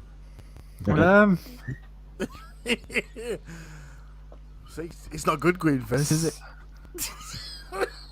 Somerville, Hades, 12 minutes. Obviously, Starfield looks good, and S.T.A.L.K.E.R 2.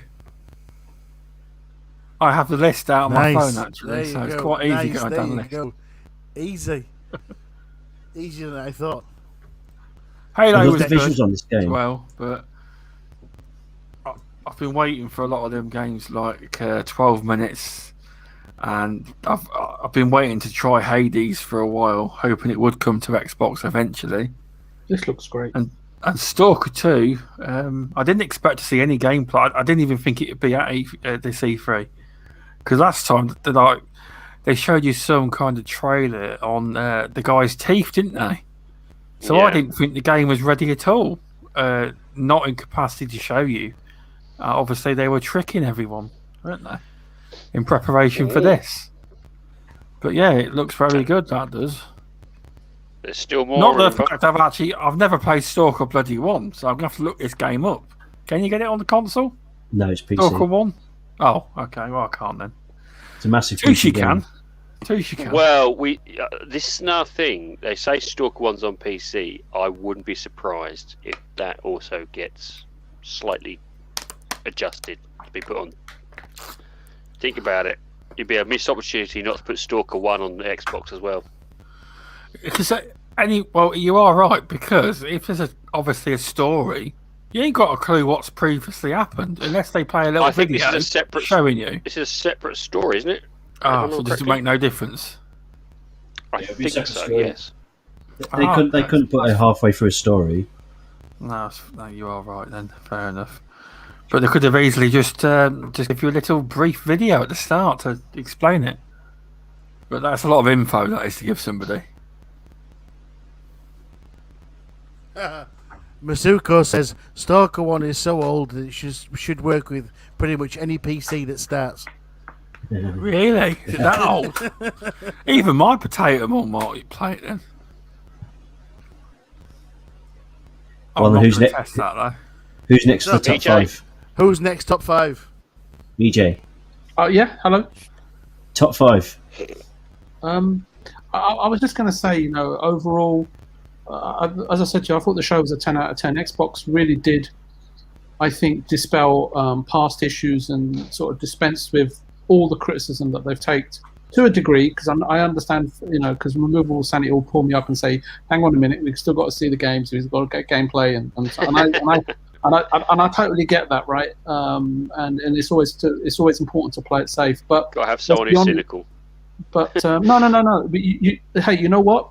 If Xbox in 2011 had me and you there being cynical, perhaps the legacy of the Xbox One would have been far more, shall we say, different, right, from how it actually panned out. You always need that guy. You don't want that guy, but you need that guy.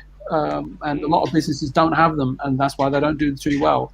You have to kick the tires of everything. But anyway, just to get back on track before this becomes another hour-long show, and I think that this was a really strong outing for Phil today, because a lot of the things that people are calling out, even on the show earlier on Boom Show, the issues that they're calling out are all surmountable, right? And I think that very soon that a lot of those issues will be inevitably, in my opinion, clarified.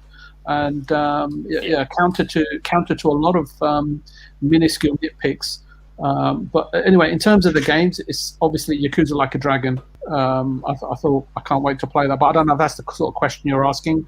But Sable is another one. Hades, Outer Worlds 2, and I guess Starfield. Right, if I'm limited to the 5, but obviously, those are my top picks. But unfortunately, if you're in Game Pass, you get to play all of them. So. Yeah. You just want some of that cake off Like a Dragon, don't you? The birthday cake. Mm-hmm. Mm-hmm. I love Japan. I love Asia. And anytime that a video game can take me back there, that's brilliant. And you know what? I have no issues with Mexico being the next setting, because I talked about it on this show, what I think of that. Yep. And I was positive. But now that we have Mexico, it just narrows it down that we're more likely to get Japan on the next outing, right? Unless it's Moscow. Yeah. Yeah. And we're driving around the Kremlin. Russia. Mm. Yeah. You do not drive in Soviet Union. Yeah. No, I'm really Soviet Union drives you. Really, really looking forward to it. Actually, I've just have one question for Mr. Tushi, because I know you love Forza, and you're very well versed in Forza 4. When you see Forza 5 and they tell you that everything is in engine, right, or in game, right, do you see a massive visual upgrade in terms of what you've already experienced in Forza 4? Yeah, major. With the scenery in Forza Horizon 4, it always seems dry. You don't get that reflection. Yeah. It's like a dry look. When you look at Forza Horizon 5, it looks very realistic. Yeah, it's what to do with the ray tracing. Yeah, it's absolutely beautiful. We saw that picture. It's like, is that a photograph or is that not a photograph? And then it kind of switches into them driving. You're like, oh, actually, this is in game. It never switched. It just a car drove past. That was it. I was like, hang on a minute, because it was just long enough a pause to say, is this a photograph? I'm going to be honest. As a massive racing fan, anyway, that game actually gave me goosebumps. Watching that as it was, it gave me goosebumps. I'm not a racing fan, and I absolutely was impressed with that. So just there you go. And I know it wasn't Gear 6. It made that guy cry. I don't know why, but it made him cry. I mean, I don't know why he got all upset about it. Maybe because it was being streamed in 1080p. That's the problem. He says, "Where's my 12K textures? Where's my 12K?" He was looking at all that car fidelity, and you just like little tear ran down his eye. Yeah. When we saw the visuals, we were thinking, "Is this Forza? Is this Forza?" We saw it.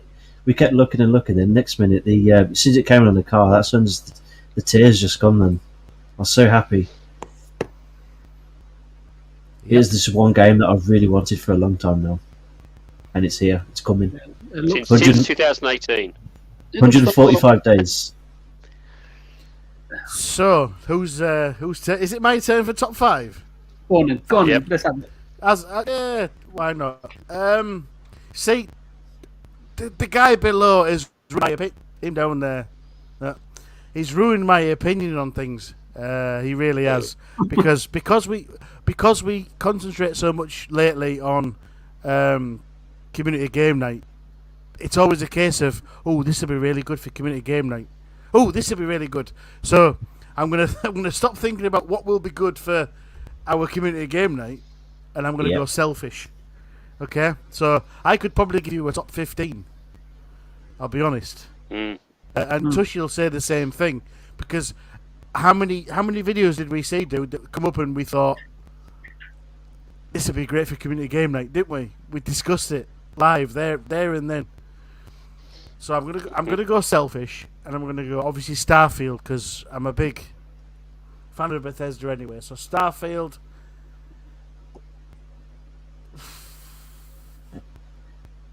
And Starfield. Yeah, I'm just thinking. He's stumped with his own question.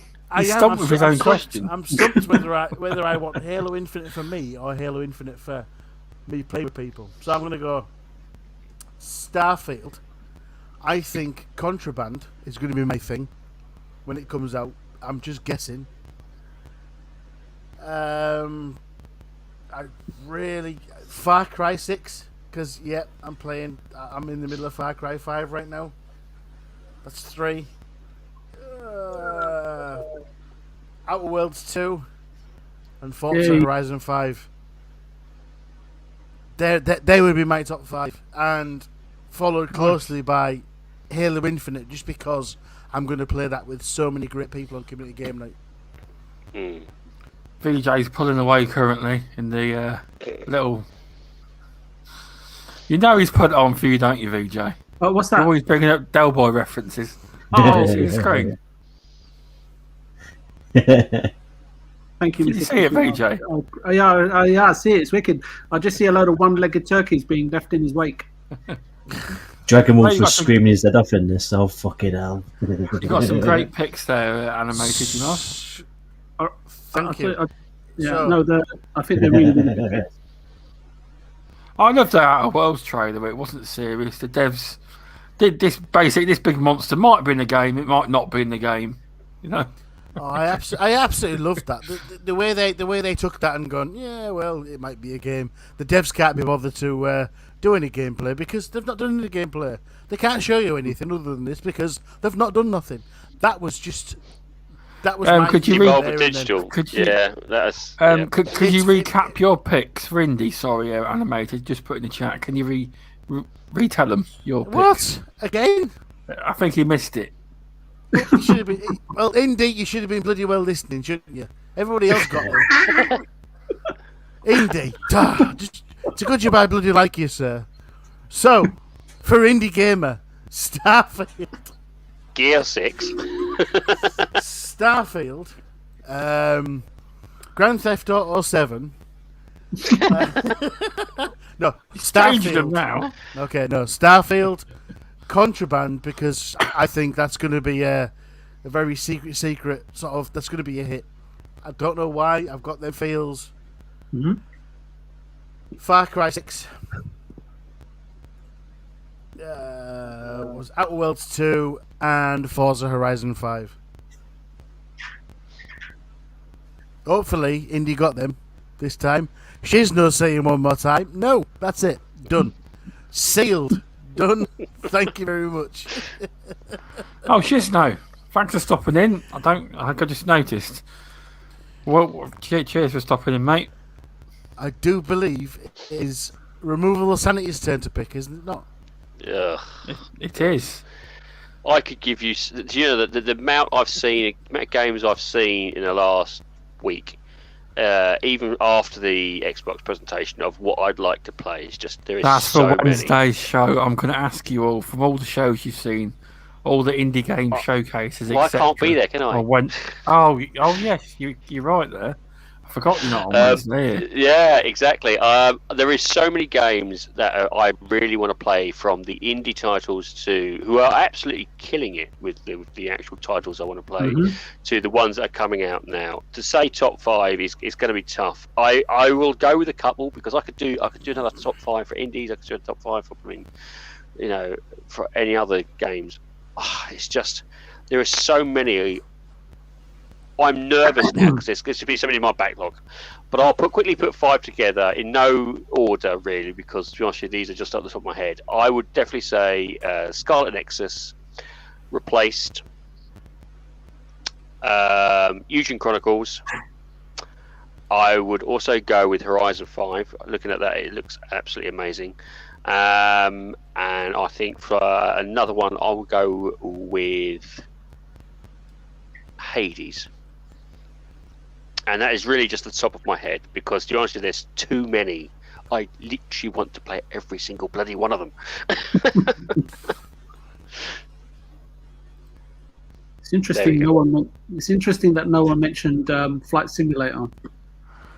Yes, you haven't asked me We're yet. leaving that. We're leaving that. Actually, For Yeah, Tushi. I said I was leaving We're it for leaving that Tushi, for because Tushi. you know what is it? Yeah. Is he awake? I'm waiting. Is it my turn to go? Yeah, you can have 30. Yes. You can choose 30. You're special. Right. You're special. Right. Everybody knows me as a gamer here. You'll understand why I've picked these. My number one, what I fell in love with, was Forza Horizon 5. No. I have fucking hundreds of hours in Forza Horizon 4. It's absolutely He's crazy. got pen and paper out. Well done. I can see it. I have written down. What? I didn't know you could rap. Just about. The second one I'm looking forward to is Halo Infinite. The third one is Flight Simulator, because I really want to play it on the big screen instead of on the little screen on the laptop. Battlefield 2042 and Starfield. I don't know. I thought you might have squeezed Outer Worlds 2 in there. Yeah, it's hard to pick 5, but these are the ones that I'll be playing mostly, I think, when they release. Like Forza, I'm going to be playing that for years. I know that for a fact. Same with Halo and Flight Simulator. So I want to get all the flight stick and stuff I do. And I'm sure He wants to get in the jet, don't you? yeah, Are you as torn as me? Whether you want to be selfish or think to yourself, what would be absolutely fucking brilliant for community game night? Because that's where I struggled. It's like, oh, well, no, these are me being selfish. These are the games I want myself. Like, I really want to play that Halo campaign. Trust me, if you've ever seen a Tushi eat Mackie D's, he can be selfish. Everyone moans they've run out of food. Whee! You got some good picks there. Yeah, Mr. Sushi. Yep, excellent. These this stream is from the community game night on Friday night. Everyone was cursing about this race. And you didn't do my challenge. I was very I disappointed. did. I rolled it. No. I did. No, my challenge. That was my request. Remember what I said to you? I said, can you do my challenge? What was the request? the request was to roll it, which you did for me, and I said the challenge for the night was to do the entire map in reverse. Oh yeah, no Your chance. words were. Fuck off. Well, your words. That's a polite version of what you said to me.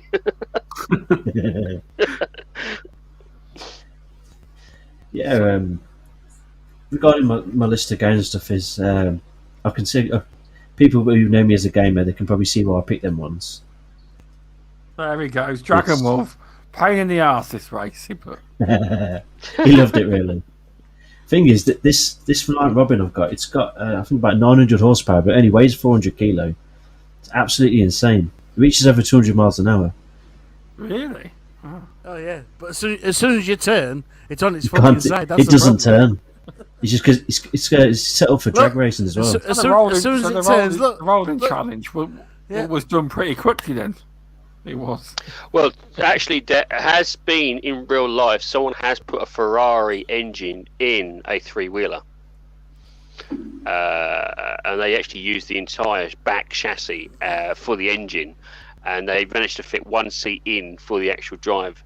The problem was they found that the front wheel literally took off when they put the Ferrari engine in, and so they end up having to put in. I think they hooked on the axle of the front wheel 6 paving slabs either side to try and keep it down when they put their foot down. But there is actually someone has put a Ferrari engine in a three-wheeler. So when's our Halo match?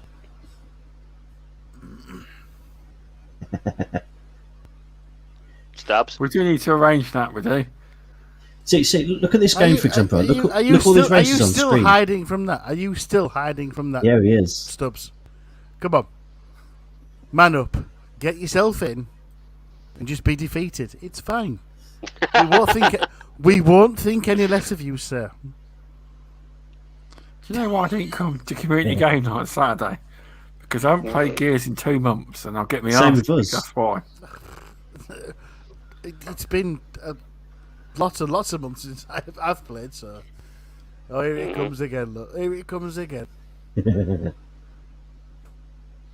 can talk, Mr. Animated, Mr. Flashy Car.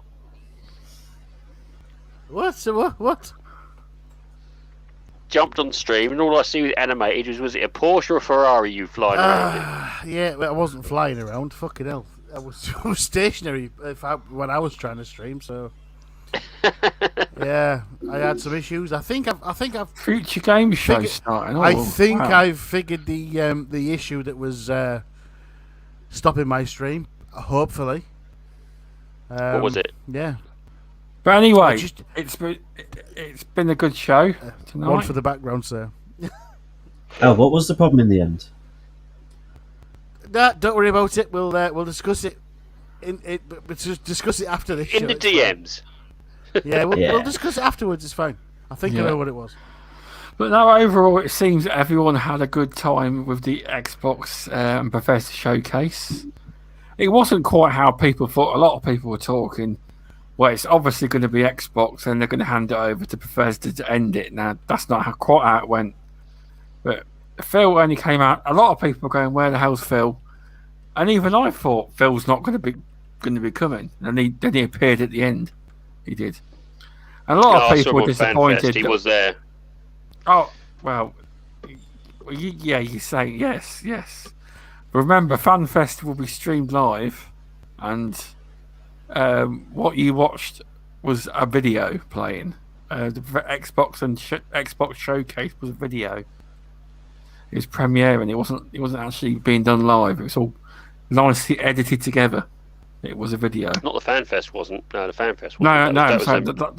That one was actually live, but the showcase was actually a video. Very well put together video. It was good job. So overall, for once on Midweek Gaming, we're all actually in agreement. It was a great show. It was. Yeah. And I'm not saying it was crap. So. which is a bloody surprise, because normally I know, because even Clowns in the community game night DM was surprised I actually enjoyed the show. He was saying, "I'm glad you liked it." No, it was definitely a show they did. It was definitely one of the better shows it was. And as I said, the one thing that got me was that out of those shows, I would say 99% of the games they showcased I wanted to play. There wasn't really many there that I was like, nah, I'm not really interested.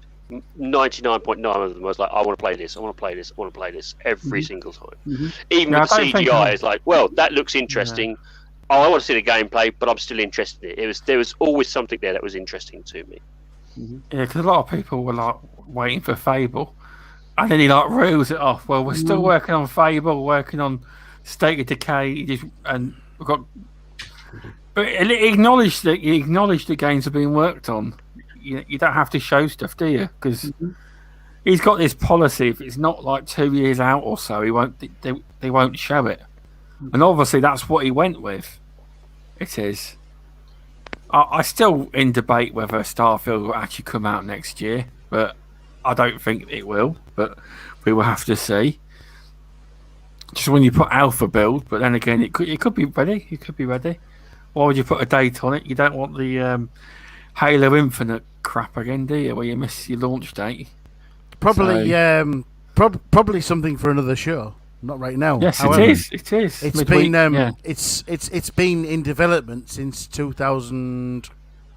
What, 6 years, 7 years ago? 2016. Really? Okay. Yeah. So it's already been in development. I have to, 5 years. I have to step in there. Another show. I have to step in there just on Starfield, just quickly, right? It just takes, as I said before, it just takes one game, right, to put a company on the map, right? Like it's done for so many, but the thing is, it's not about the release date, because I don't really care about that, right, as much, because given that, how many shows do you look at over the last 10 years that you can say that they give you something like Yakuza Like a Dragon? I know it means something to me, but The Evil Dead Within 2 will mean something to me. And then you get a list of all of these games coming to Game Pass, with additions of others that we don't know. If you look at Sable, Forza, the Gunk, and I forget the others, Halo, and Back for Blood, The Ascent. How many shows? How many shows do you seen before in the past that suddenly just lay out the roadmap that you're going to be playing, and there's something there for everybody? I haven't. And if there's one thing why people are impressed with Starfield or looking forward to it, regardless of the fact of Todd, regardless of Bethesda's history of putting out great games, if you're into those types of products, because when I looked at Starfield, forget about the logo, which I've talked about before, how impressive that was, but the visual design, the aesthetics, the production values, I don't know what anyone else is looking at, but for me personally, and I'm half blind, but they were wonderful and brilliant. And for me, for Starfield, and what sets great games apart is a striking identity. And I think that today, with what we saw and the poster, it's got that in abundance. Yep, it has. So it's been a good show. Completely agree. Yeah, it's been a good one. Yeah.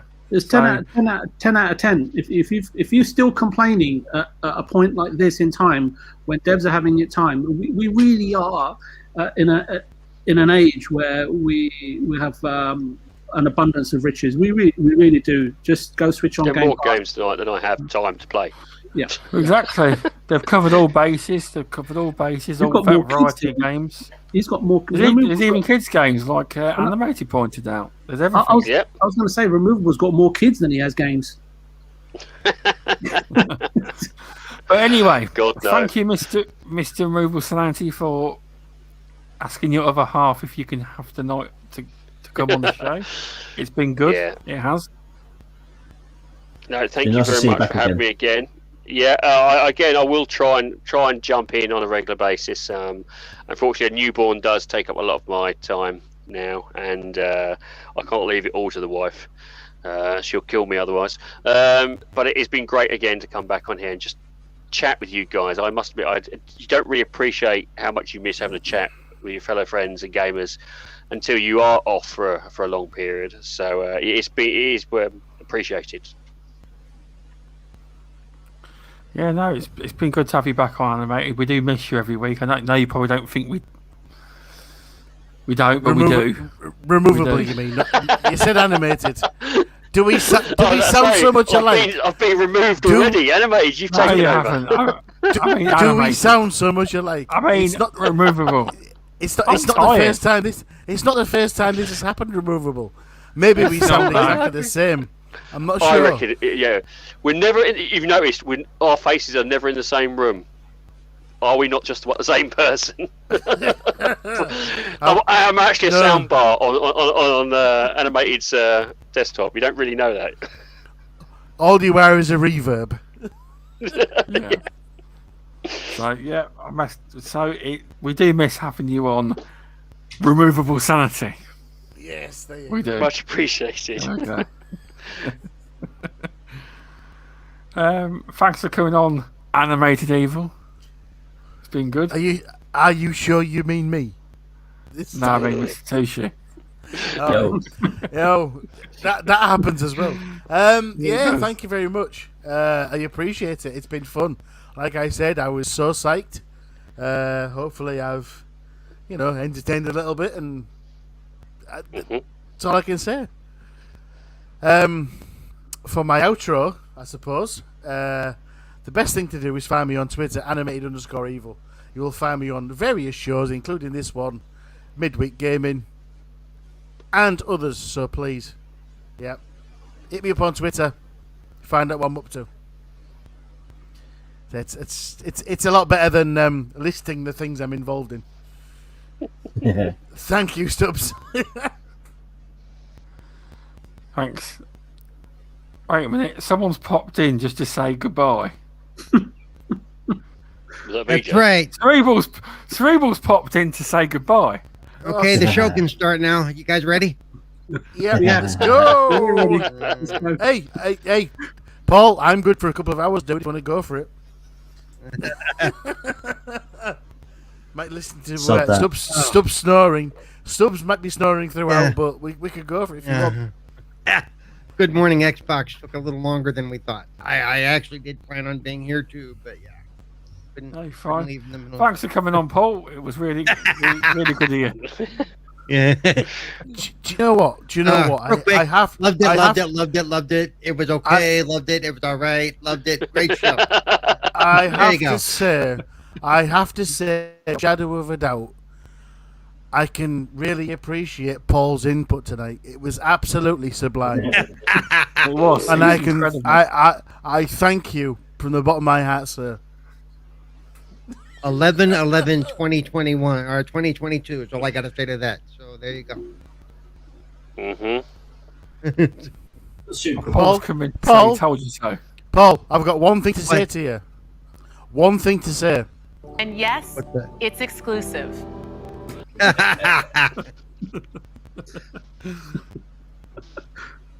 It. There you go. But yeah, it was a great show. Yeah. Mr. Tushi. Yeah, thanks for having me on again. It's been a really good show. I've had a really good day today. I've really enjoyed myself. I can't think what to say now. You can find me anywhere as Mr. Tushi.